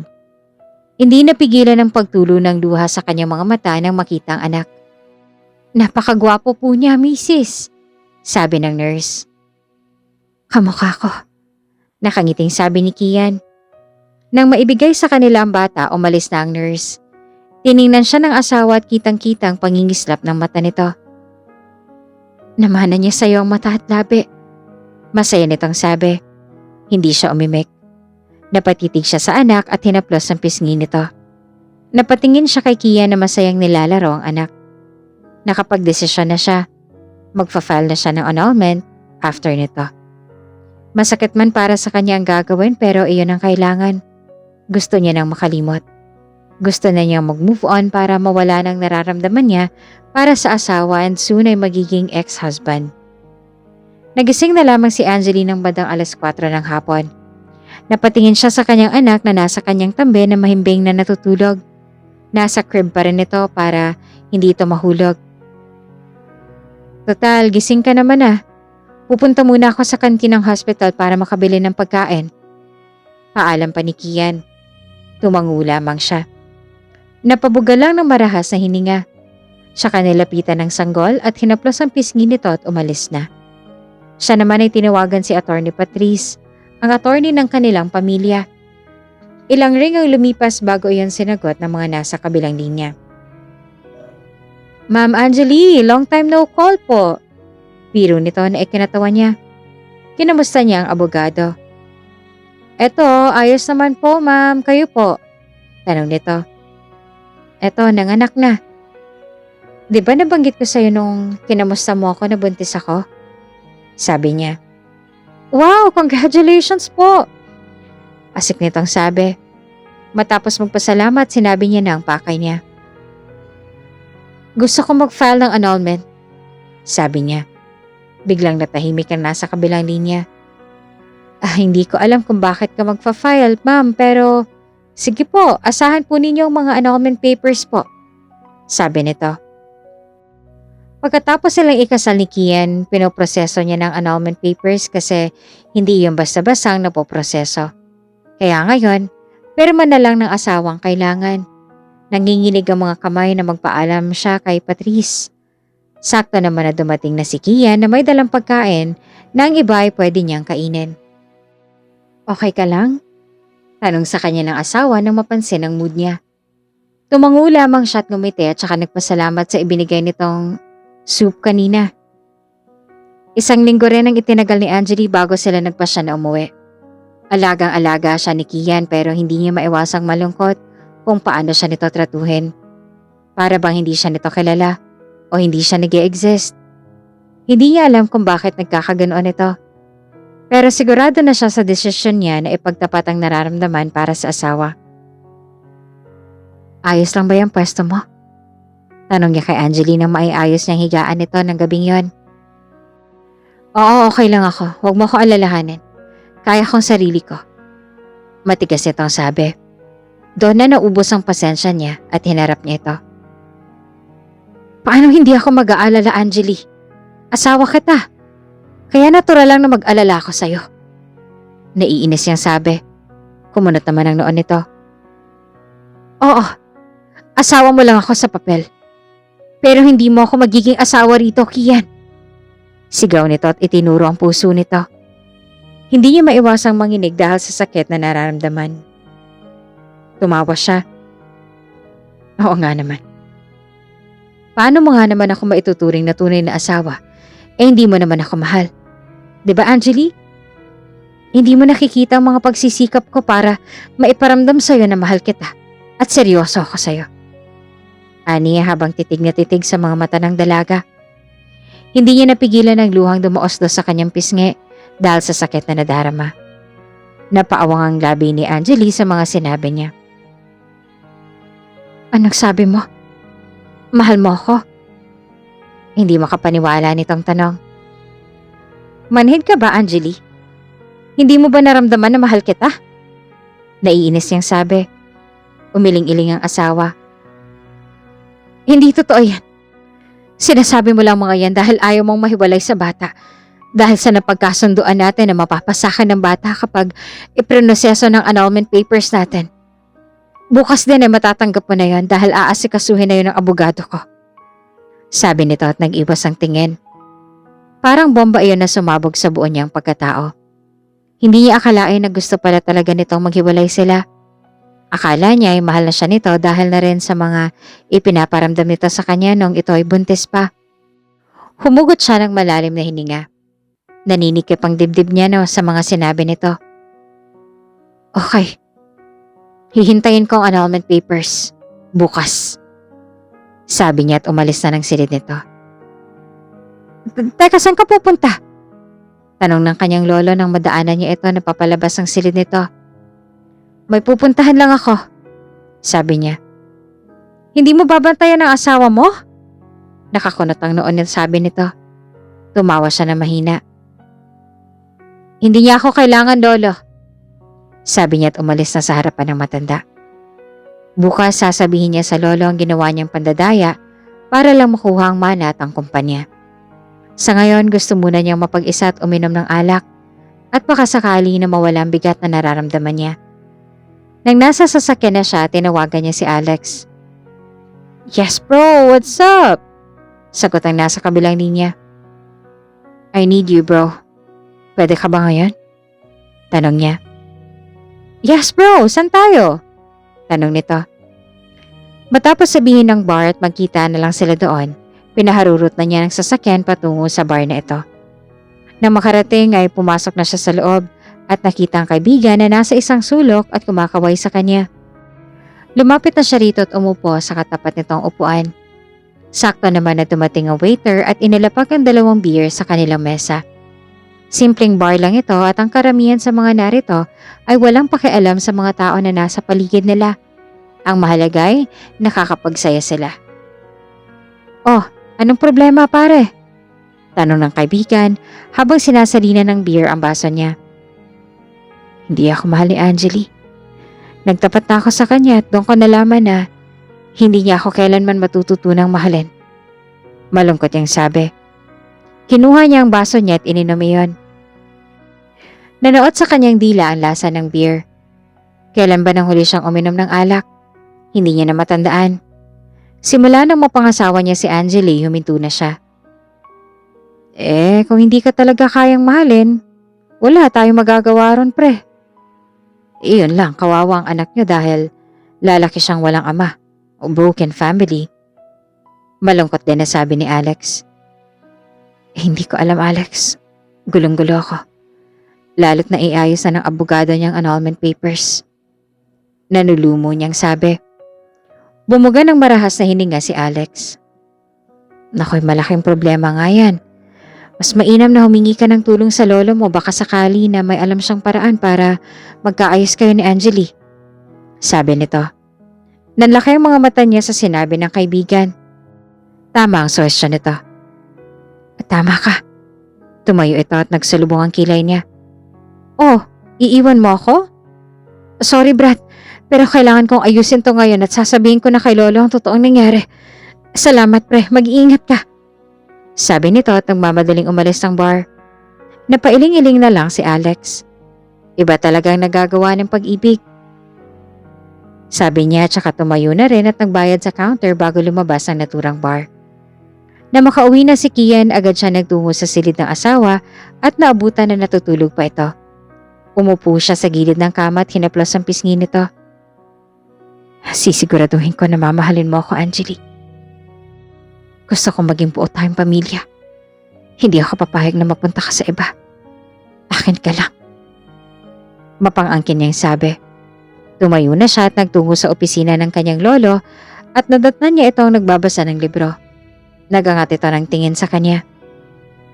Oh, bakit andito ka? Tanong nito. May sasabihin sana ako pero bago yun gusto ko lang tanungin kung kumain na ba si Angeli? Tanong niya. Oo, inasikaso ko na kanina.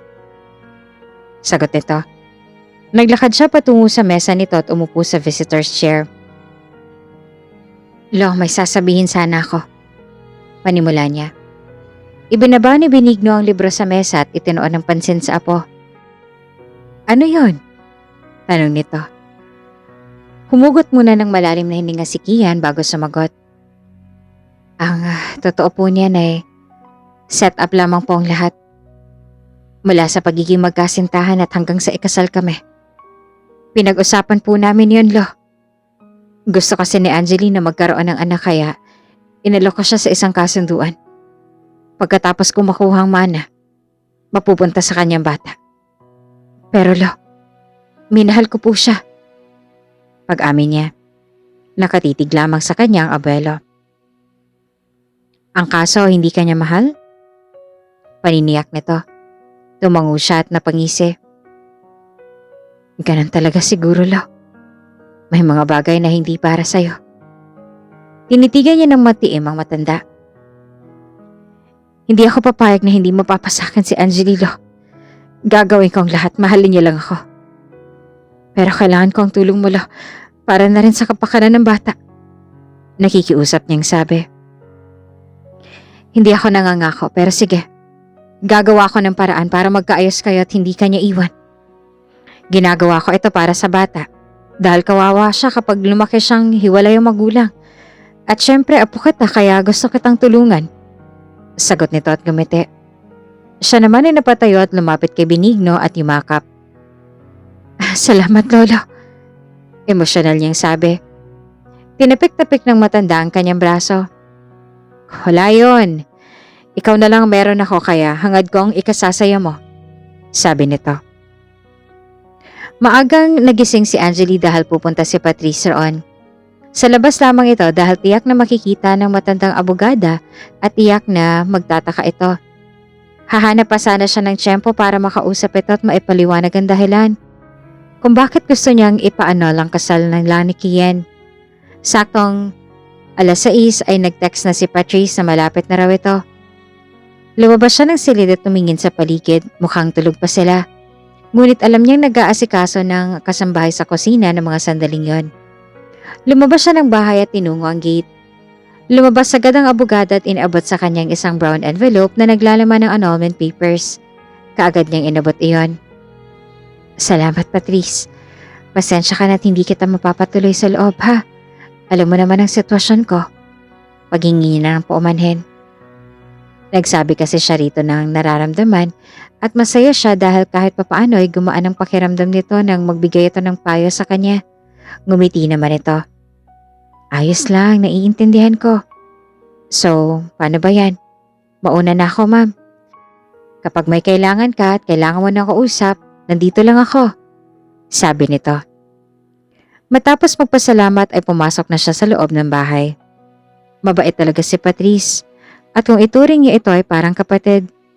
Na makapasok siya sa silid at maipatong sa bedside table ang brown envelope, sakto naman na bumukas ang pintuan at pumasok roon si Kian na may dalang tray ng breakfast meal. Good morning. Bati nito at napatingin siya rito. Nakasuot ito ng sandal kaya kitang-kitang maskulado nitong katawan at shorts na bumakat sa malaman nitong hita. Kaagad niyang itinuon ang pansin ng mukha nito na may nakapaskil ng ngiti sa mga labi. Hindi mo naman kailangan na hatiran dito ako ng pagkain. Kaya ko naman bumaba. Sagot niya at napatingin sa anak ng bahagya itong gumalaw mula sa crib. Tinapik-tapik niya ito. Sana lumaki mabait at mapagmahal na bata si Kenji. Sabi nito. Ngumiti na lang siya sa sinabi nito. Doon niya naaalala ang annulment papers.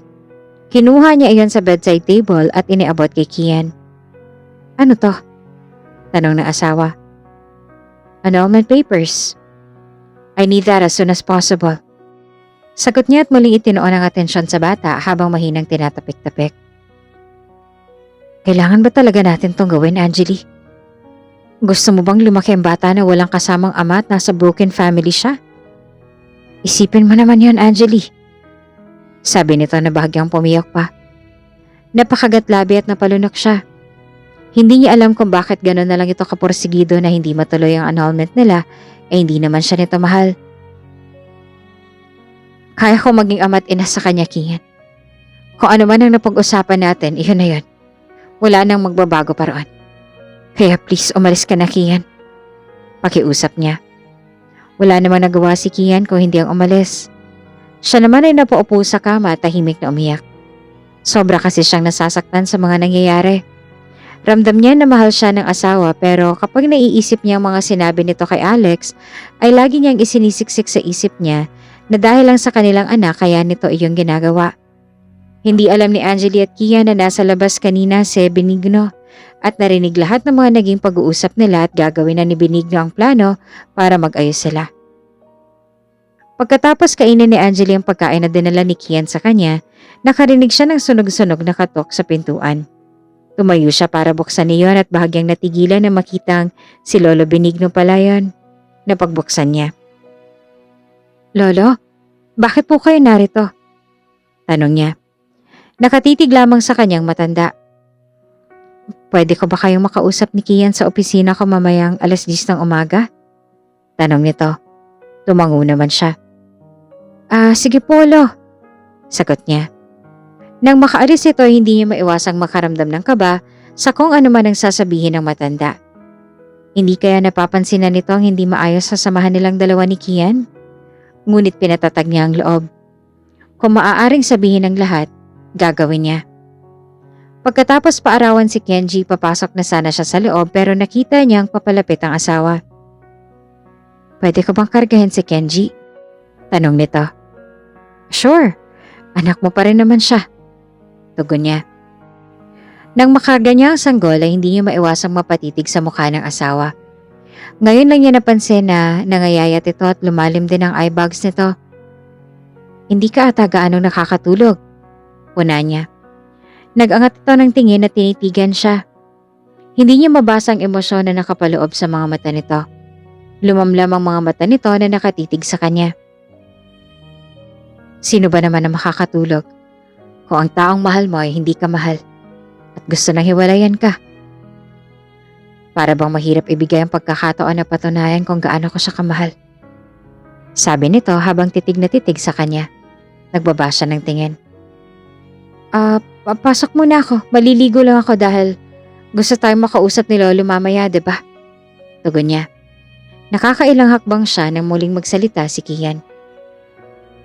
Sana bigyan mo pa ako ng pagkakataon na patunayan na totoo ang nararamdaman ko sa'yo, Angeli. Nagsusumamo nitong sabi. Napakagatlabi siya para pigilan ang luhang nais kumawala sa kanyang mga mata. Pero hindi pa rin niya iyon napigilan. Naglandas ang luha niya sa kanyang pisngi. Hindi niya na ito sinagot at nagtuloy-tuloy nang pumasok sa bahay. 9:30 na ng umagang yon.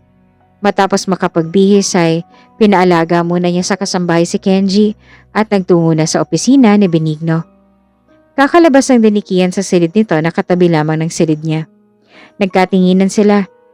Hinagod siya ng tingin ng asawa mula ulo hanggang paa. Ang ganda mo ngayon, Angeli. Puri nito sa kanya. Ngumiti naman siya. Salamat. Ikaw din naman, napakagwapo mo ngayon. Sinsero niyang sabi. Lumapit ito sa kanya at bahagya siyang natigilan ng hawakan nito ang kamay niya. Akmang hihilahin niya iyon nang magsalita ito. Hayaan mo nang gawin ko to kahit ngayon lang. Pakiusap nito. Wala na siyang nagawa kundi ang hayaan ito. Magkahawak kamay silang nagtungo sa opisina ng matanda na nasa dulo lamang ng hallway. Habang papalapit sila ay hindi niya maiwasang kabahan. Kay lakas ng tibok ng kanyang puso ng mga sandaling iyon. Sa tingin mo, may alam na kaya si Lolo? Tanong niya. Well, for sure. Nasa iisang bahay lang tayo, Angie. Sambit nito. Magkahawak kamay pa rin silang pumasok sa opisina kung saan nadatnan nilang matanda na nagbabasa na naman ng libro. Nag-angat ito ng tingin nang mapansin ang presensya nila at saka napatingin sa magkahawak nilang kamay. Lumabas ito sa mesa at nagtungo sa sofa. Inalahad nito ang nasa katapat na sofa. Maupo kayo. Paanyaya nito. Lumapit sila roon at naupo. Hindi niyo na kailangang magpanggap pa na maayos kayo. Motoridad nitong sabi. Kaagad niyang hinila ang kamay kay Kian. Bakit niyo po kami pinatawag, Lo? Tanong ni Kian. Parang relax na ang lalaki. Tumingin sa kanya at kay Kian ang matanda. Alam kong ginawa ninyong setup noon pa man. Narinig ko kayong nag-uusap noon sa opisina patungkol sa kasunduan ninyo. Matigas itong sabi. Bakit hindi niyo sinabi sa akin, Lo, nung sabihin kong totoo sa inyo? Tanong ni Kian. Kunot noong napabaling siya sa asawa. Sinabi mo ng totoo? Hindi makapaniwala niyang tanong. Malamlam ang mga matang tiningnan siya ng lalaki. Kailangan ko dahil ako konsensya na ako, Angeli. Ayoko naman na maglihim pa lalo pat sinabi mo hindi mo ako kayang mahalin. Malungkot nitong sabi. Hindi niya naman maiwasang magalit dahil hindi man lang ito nagsasabi sa kanya. Pero sabihin man pala o hindi ni Kian, alam naman pala ni Lolo Benigno na nagpapanggap lang sila. Wala nang dahilan para magsisihan pa. Sabihin niya man o hindi, alam ko ng totoo. At ang isa pa, sa natuklasan ko kanina, ay ang balak mong ipaanal ang kasal ninyo, Angeli. Narinig ko yung kaninang umaga na nag-uusap kayo. Paliwanag ni Benigno. Seryoso silang tiningnan ng matanda. Alam niyo ba kung bakit inilihim ko na alam ko na nagpapanggap lang kayo? Dahil umaasa ako na magkakamabutihan kayong dalawa. Pero nagkamali pala ako. Dahil mukhang imposibleng mangyari yon. Malungkot at puno ng dismaya na sabi ng matanda. Hindi ko alam kung bakit hindi ako magawang mahalin ni Angelilo. Ginawa ko naman ang lahat para maiparamdam ang pagmamahal ko sa kanya pero manhid siya. Sabi ni Kian. Naningkit ang mga mata niya sa sinabi ni Kian. Napatayo siya at hinarap ito. Hindi na naisip ang matanda dahil ng mga sandaling yon ay galit niya nang nangibabaw. Narinig ko kayo ni Alex na nag-uusap. At ang sabi mo ay hindi mo ako kailanman magugustuhan. At si Kenji lang ang habol mo. Nagtaas baba ang dibdib niya habang nagsasalita. Tumayo na rin si Kian at gulat ang makikita sa ekspresyon ng mukha nito. Paano mo narinig? O pupuntahan sana kita nun dahil gusto ko sabay tayong kumain ng lunch. Pero ako palang nasorpresa. Sobrang sakit ng mga sinabi mo. Sigaw nito. Angeli, nakapangalan kay Kenji ang mga kayamanan ko. Maitutulot mo ba na malayo siya sa akin at sa kanyang ama? Singit ni Benigno. Napabaling siya sa matanda. Napaawang ang labi niya dahil hindi niya akalain na nakapangalan kay Kenji ang kayamanan. Napatingin siya kay Kian. Mahal kita, Angeli. Sana tinapos mo munang pinag-usapan namin bago ka umalis. Dahil ang buong sinabi ko noon. Kay Lex. Akala ko hindi ako magkakagusto ulit sa kanya. Pero nagkamali ako. Dahil habang tumatagal, bumabalik ang pagtingin ko sa kanya dahil sa kung paano niya akong asikasuhin. Hindi lang pagkagusto ang naramdaman ko para sa kanya kundi mahal ko na siya. Noong high school tayo, may crush na ako sa'yo. Nahumantong sa pagkagusto pero hindi ko yung pinalalim dahil Ayokong iwasan mo ako at alam ko naman na sa Italy ka mag-aaral at masasaktan lang ako kapag tinuloy kong nararamdaman ko para sa'yo. Mahaba nitong paliwanag. Nakatitig lamang siya sa asawa. Akala niya ipakitang tao lamang lahat ng ipinakita ni Kian sa kanya. Pero hindi pala. Mahal pala talaga siya nito. Napatingin siya sa matanda. Hindi niya akalain na ibibigay kay Kenji ang mana kahit na alam nito ang deal nila. Napakabuti nila. Niyakap niyang asawa. Niyakap din siya nito pabalik at kinintalan pa ng halik sa noo. Patawarin mo ako, Kian.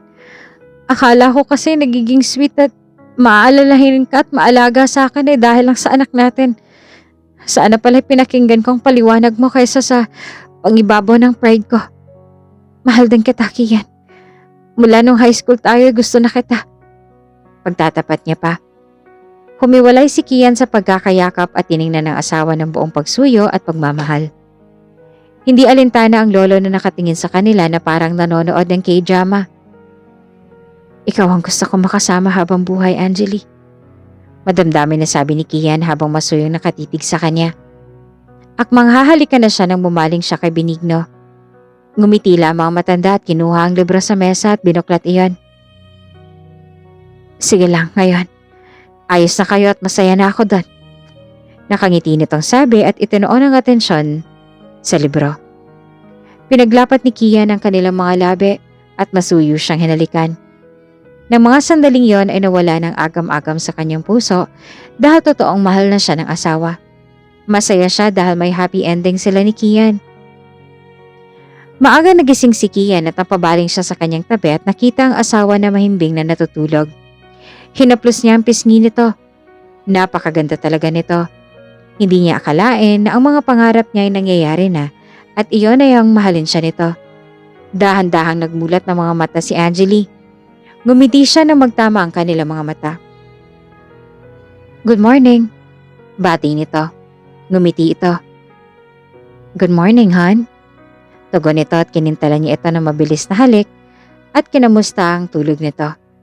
Bigla na lamang nagising si Kenji kaya naman dali-daling bumangon at kinuha ang anak sa crib nito at hinele-hele. Nakangiti naman na nakatingin sa kanila ang kanyang asawa. Narito sila ngayon sa bahay ni Angeli at dito na sila titira. Ang sarap niya namang pagbastan. Sabi ng asawa. Bumangon na ito at nagpaalam na papunta sa kusina para magluto. Nang hindi na umiiyak si Kenji, inilagay niya ito sa crib. Nang masigurong safe na ang sanggol, ay lumabas na siya ng silid at nagtungo sa kusina kung saan ay nadatnan niya ang asawa na abala sa pagluluto ng agahan.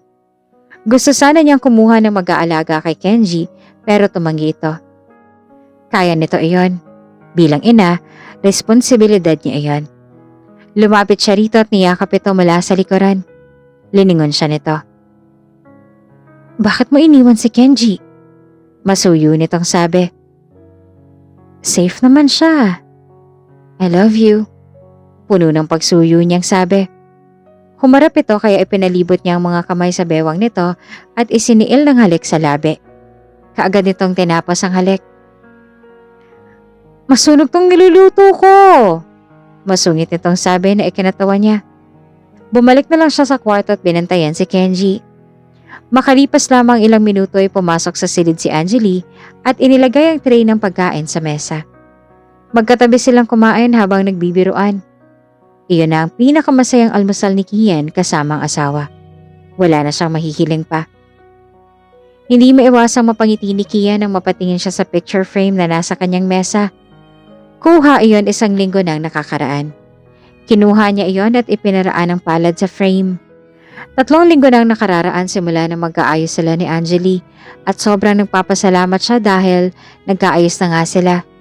Hindi niya kakayanin na mawala ito. Sadyang napakabuti ng nasa itaas. Mag-iisang buwan na rin bukas si Kenji at may balak siya bukas. Tiyak na magugustuhan niyo ng asawa. Hapon nang matapos siya sa ginagawa, lumabas siya ng gusali at pinausad ang sasakyan patungo sa isang malapit na jewelry store, ang Tina's Best Jewelry. Nang makarating, ipinark niya ang sasakyan sa parking area ng store. Bumaba at pumasok ito sa loob. Good afternoon, sir. Magiliw na bati sa kanya ng receptionist. Tinugon naman niya iyon ng isang tipid na ngiti. Kaagad na lumapit sa kanyang may-ari ng store. Namukhaan ata siya nito. Maganda at dekalidad ang jewelry store na to. Good day, sir. Magiliw nitong bate. Kilala niya ito at dahil sikat ng jewelry store nito sa mga kagaya niyang negosyante at minsan na rin siyang bumili rito. Good morning po. May maire-recommenda po ba kayo sa akin na engagement ring? Tanong niya. Yes sir. Hali po kayo at ituturo ko po sa inyong bestseller naming engagement ring. Meron pang new arrival sir. Tugon nito. Iginiya siya nito sa mga nakahilerang singsing na nasa loob ng parehabang babasagin. Pumasok ito sa loob at kinuha iyon at saka ibinigay sa kanya. It is a diamond engagement ring. Maganda po sir no? Tanong niya. Napatitig siya sa singsing. Kumikislap iyon sa tama ng liwanag na nagmumula sa ilaw. Alam niyang hindi biro ang halaga nun. Pero kung para sa asawa ay bibilhin niya. Tumingin siya sa babae. Maganda siya at nagustuhan ko. Magkano naman to? Tanong niya. 1 million pesos sir.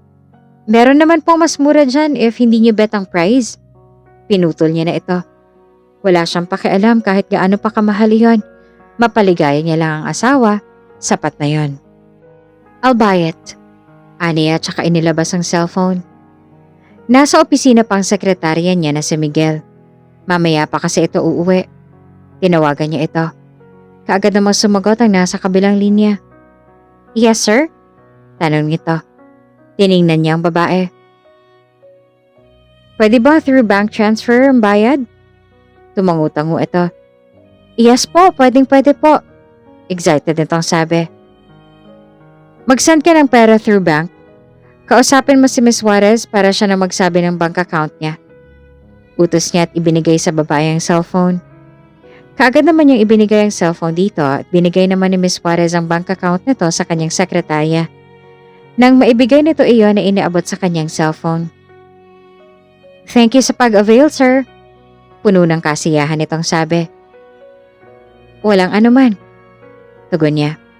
Inilagay na nito sa box ang engagement ring at nang mailagay iyon sa paper bag, iniabot nito iyon sa kanya. Maraming salamat sa pagbili ninyo. Sana dito po kayong bumili ulit ng wedding ring ninyo. Sure, dito ako bibili. Tiyak na magugulat ang asawa ko kapag nalaman niya ang presyo ng singsing. Natatawa niyang sabi. Napaawang naman ang labi nito. Asawa niyo na po pala, sir? Bakit po kayo bumibili ng engagement ring? Naguguluhan itong tanong at natawa na lang siya.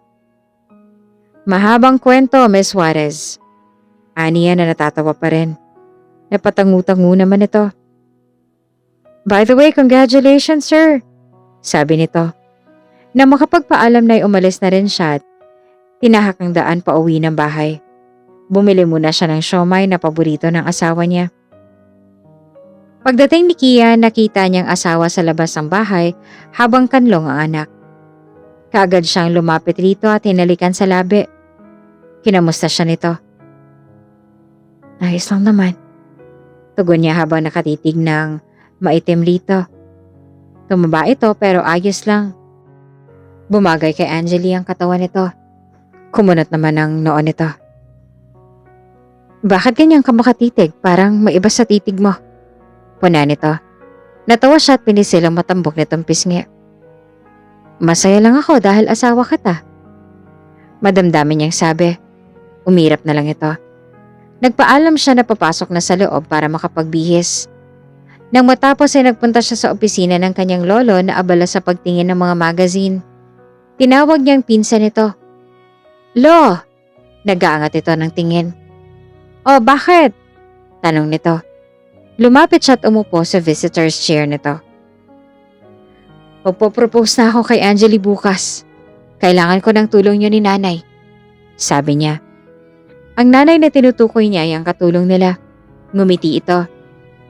Sure, basta para sa inyong dalawa suportado ako. Nakangiti nitong sabi. Naisip niya rin na sabihin mamaya si Alex para tulungan siya bukas sa magprepara. Ipinakita niya sa lolo niya ang singsing na binili niya para sa asawa. Ang ganda. Magkano namang bili mo dyan? Tanong nito. 1 million, lo. Tugon niya. Baka imbes na mag-yes si Angeli ay no ang isagot niya dahil sa mahal ng engagement ring mo. Ani at natuwa na lang siya at pinakatitigan ng singsing. Tsak na magugustuhan niya ito, lo. Hindi matutumbasan ng 1 million ang pagmamahal ko para sa kanya. Hindi mapapantayan ang kayamanan ng kanyang halaga. Madamdamin niyang sabi habang nakatitig sa loob. Natawa ito. Nagiging makata ka na, umalis ka na nga dito dahil iniistorbo mo ako sa pagbabasa. Pagtataboy nito na ikinatawaran niya. Nagpaalam na siya tinungo ang asawa. Kinuha niya mula rito ang anak. Isinandal ni Angeli ang ulo sa kanyang balikat. Magwa 1 month na siya bukas, sabi nito. Dahil sa pansamantalang nagpahinga muna ang asawa, umuwi ang magulang nito para asikasuhin ang kumpanya. Bukod kay Alex, sasabihin niya rin sa mga magulang nito ang plano niya para maging matagumpay iyon. Nagbibihis na si Angeli ng mga sandaling yon dahil ngayon ang unang buwan ni Kenji. Matapos magbihis ay binihisan niya na si Kenji. Susunduin siya ni Kian dahil ang event ay sa bahay nila gaganapin. Minsan kasi pumupunta siya sa bahay ng Lolo Benigno kapag namimiss nito ang apo at gustong alagaan ng bata. Hindi niya maiwasang mapakunot ang noo dahil bakit doon pa sa bahay niya gaganapin iyon kung pwede naman dito. At ang ipinagtataka pa niya, hindi siya pinayagan ng asawa na pumunta roon para mag-asikaso para hindi daw siya mapagod. Inalis na lang niya iyon sa kanyang isipan at saka isinukbit ang bag sa kanyang balikat habang kalong-kalong ang anak at lumabas na ng silid. Nang makababa siya ay narinig niya na may humintong sasakyan sa labas. Alam niyang si Kian iyon. Lumabas na siya ng bahay. Papalapit sa kinaroroonan niyang asawa at iginiya siya patungo sa sasakyan. Pinagbuksan siya nito ng pintuan at nang makasakay na sila, pinasibad na nito ang sasakyan patungo sa bahay ng Lolo Benigno. Bakit hindi dito sa bahay ginanap ang first month ni Kian? Tanong niya habang nasa daan sila. Napatingin siya rito at kita niya ang pagngisi nito. Wala, gusto ko lang doon dahil doon ang bahay natin at magiging memorable ang first month ni Kenji. Sagot nito. Napatangu-tangu na lamang siya sa sinabi nito. Tama nga naman ito. Hindi niya lang maiwasang mapaisip sa pagngingisi nito kanina na para bang may plano ito. Hinayaan na lang niya iyon. Baka ngiti iyon pero ang pagkakatingin niya ay ngisi. Hinawakan niya ang kamay nito na nasa steering wheel. Thank you for everything, hon. Madamdamin niyang sabi. Tiningnan siya nito. Itinabi ang sasakyan sa gilid ng kalsada at hinarap siya. Thank you din, hon. Wala na ako mahihiling pa. Nasa akin ang lahat. Asawang mapagmahal, anak, manugang na mababait, ano pa bang kulang? Tanong nito. Ngumiti siya. Akmang hahalikan siya ng asawa nang biglang umiyak si Kenji at natawa sila. Mukhang ayaw pa niyang halikan kita. Biro nito at muling binuhay ang makina ng sasakyan at saka pinausad iyan patungo sa bahay nila. Nang makarating, muli inalalayan siya ng asawa patungo sa loob. Hindi niya maiwasang mamangha nang makita ang salas. Punong-puno iyon ng arkos na para bang napaka-espesyal ng okasyon na iyon. May mga balloons na hugis puso at may nakadikit na litrato nilang tatlo na isang parehabang styrofoam na nasa gilid ng salas. Hindi na niya napansin ang asawa dahil abala siya sa pagtingin sa paligid. Hanggang sa pumailan lang ang kantang Marry Me. Nanlaki naman ang mga mata niya ng mapagtantong okasyon. Hanggang sa unti-unti nang ipinaikot ni Alex ang styrofoam na nasa kanyang harapan kung saan naroon ang mga litrato nila ni Kian. Nanlaki naman ang mga mata niya nang mabasa ang nakasulat. Will you marry me? Basa niya at napatutok na sa kanyang bibig at saka pumihit sa likuran. Napaatras siya nang makita ang asawa na nakaluhod sa kanyang harapan at may nakalahad na singsing. Nagsusumamo ang mga mata nito habang nakatitig sa kanya. Lumapit sa kanya si Alex at kinuha ang bata. Ngumiti siya at nagpasalamat. Pagkatapos makuha ni Alex ang bata ay nagsalita si Kian. Will you be my wife for the rest of my life? Hindi ko kasi ito nagawa dahil sa alam mo na, set up lang nung una. Pero ngayon, magpapakasal na tayo sa simbahan kapag tinanggap mo ang proposal ko. Madamdamin nitong sabi. Tumango siya at inilahad ang kamay nito. Yes, I will marry you, sambit niya. Nakarinig siya ng palakpakan sa paligid. Kaagad naman na isinuot ni Ken ang singsing sa kanyang daliri. Tumayo ito at niyakap siya. Napatingin siya sa singsing. Magaling siyang kumilatis ng singsing at alam niya na hindi biro ang halaga ng engagement ring ni ito. Magkano to? Tanong niya. Napakamot ito sa batok at nagtawanan ng mga naroroon. 1 million, hon? Nahihiya nitong sabi. Tiningnan niya ito na masama. Ang mahal naman! Nakasimangot niyang sabi. Oo, lakas siya sa yaman pero hindi siya pinalaki ng kanyang magulang sa luho dahil nagsisikap ang mga ito para magkaroon ng kayamanan. Humaba ang uso nito. Sorry na. Alam mo naman na ako pagdating sa'yo, 'di ba? Sabi nito. Bumuntong hininga siya. Okay, palalampasin ko to. Sa susunod wag na ganitong kamahal, ha? Nakataas ang kilay na sabi niya. Tawango na lamang ito. Tara na sa kusina at naroon ang handa ni Kenji. Sabi ng kanyang manugang na babae. Magkahawak kamay silang nagtungo ng asawa sa kusina at bumulong siya. Mansar ito ni Kenji pero inagawa natin siya ng spotlight. Biro niya na ikinatawa nito. Ayos lang yon. At least ikakasal naman ulit ang mga magulang niya. Tugon ito at kinintalan siya ng masuyong halik sa gilid ng noo. Makalipas ang 8 taon na patingin si Kian sa orasan ng kanyang opisina. 4:00 na ng hapon niyon at siya nang magsusundo sa kanyang anak. Tumayo na siya sa swivel chair at lumabas ang opisina. Tinungo ang elevator at nagpahatid hanggang sa basement kung saan naroroon ang kanyang bagong Ferrari. Ito kasi ang gusto ng anak niya na pansundo rito. Gusto daw kasi niyo na ipagmayabang sa mga kaklase na minsan ay pinagsasabihan nila dahil hindi iyon magandang asal. Agad siyang pumasok sa kanyang sasakyan at pinasibadihan patungo sa pribadong paaralan na hindi naman kalayuan sa kumpanya.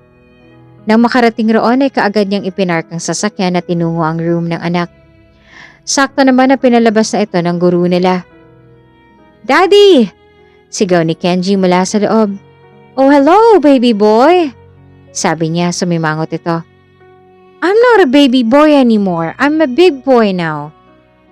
Natawa na lang siya sa sinabi ng anak at inakay na ito patungo sa sasakyan. Wow! My favorite car!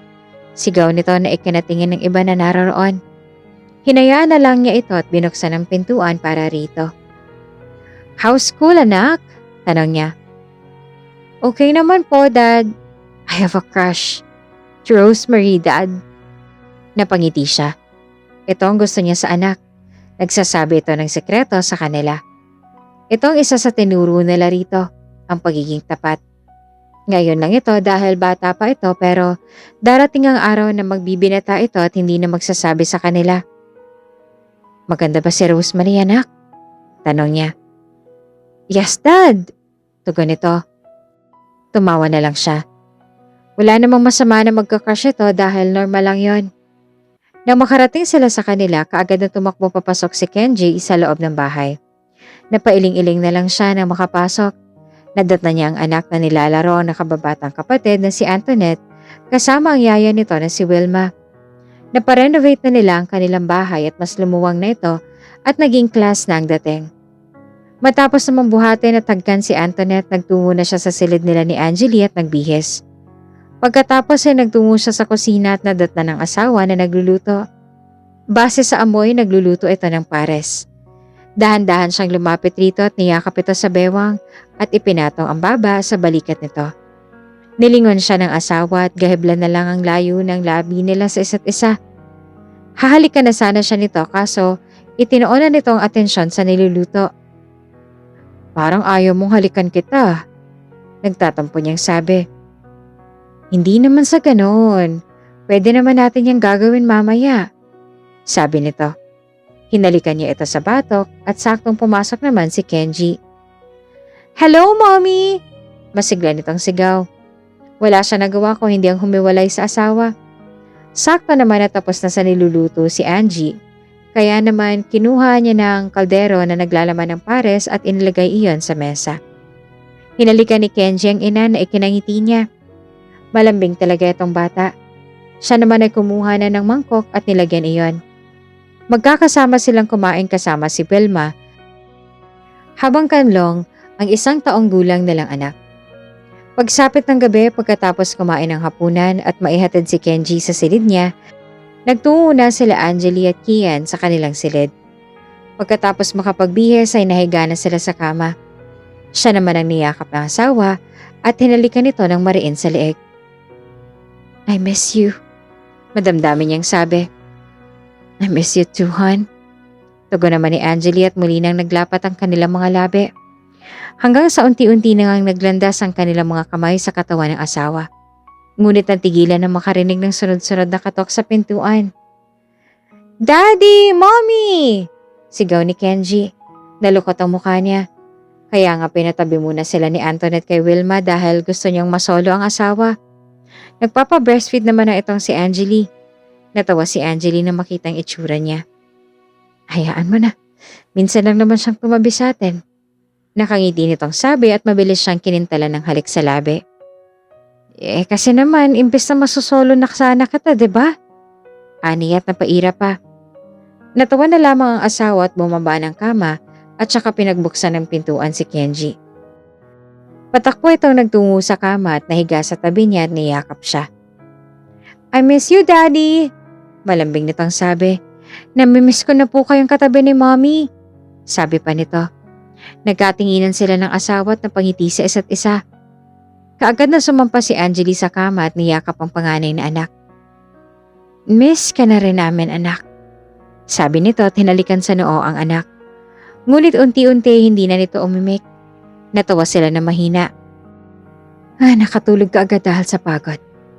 Sabi niya at niyakap din ang anak at saka hinawakan ng kamay ng asawa na nakapatong sa tiyan ng anak. Pinakatitigan niya ito. I love you, hon. Puno ng pagmamahal niyang sabi. I love you too, hon. Madamdamin din itong sabi. Unti-unting ipinikit ni Angeli ang mga mata. Ng mga sandaling yon, nangako siya sa sarili na poprotektahan ng kanyang pamilya at ibibigay ang lahat ng pangangailangan nito sa abot ng kanyang makakaya at hindi niya hahayaan na masira sila ng dahil sa ibang tao.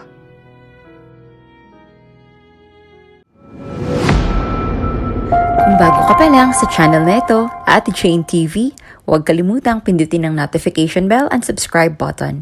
Sana po hindi naman malaking abala sa inyo ang pagpindot ng subscribe button dahil ang kapalit po nito ay ang pagsuporta para makapag-produce ng mga libreng stories sa mga channels ni Ate Jane. Maraming salamat!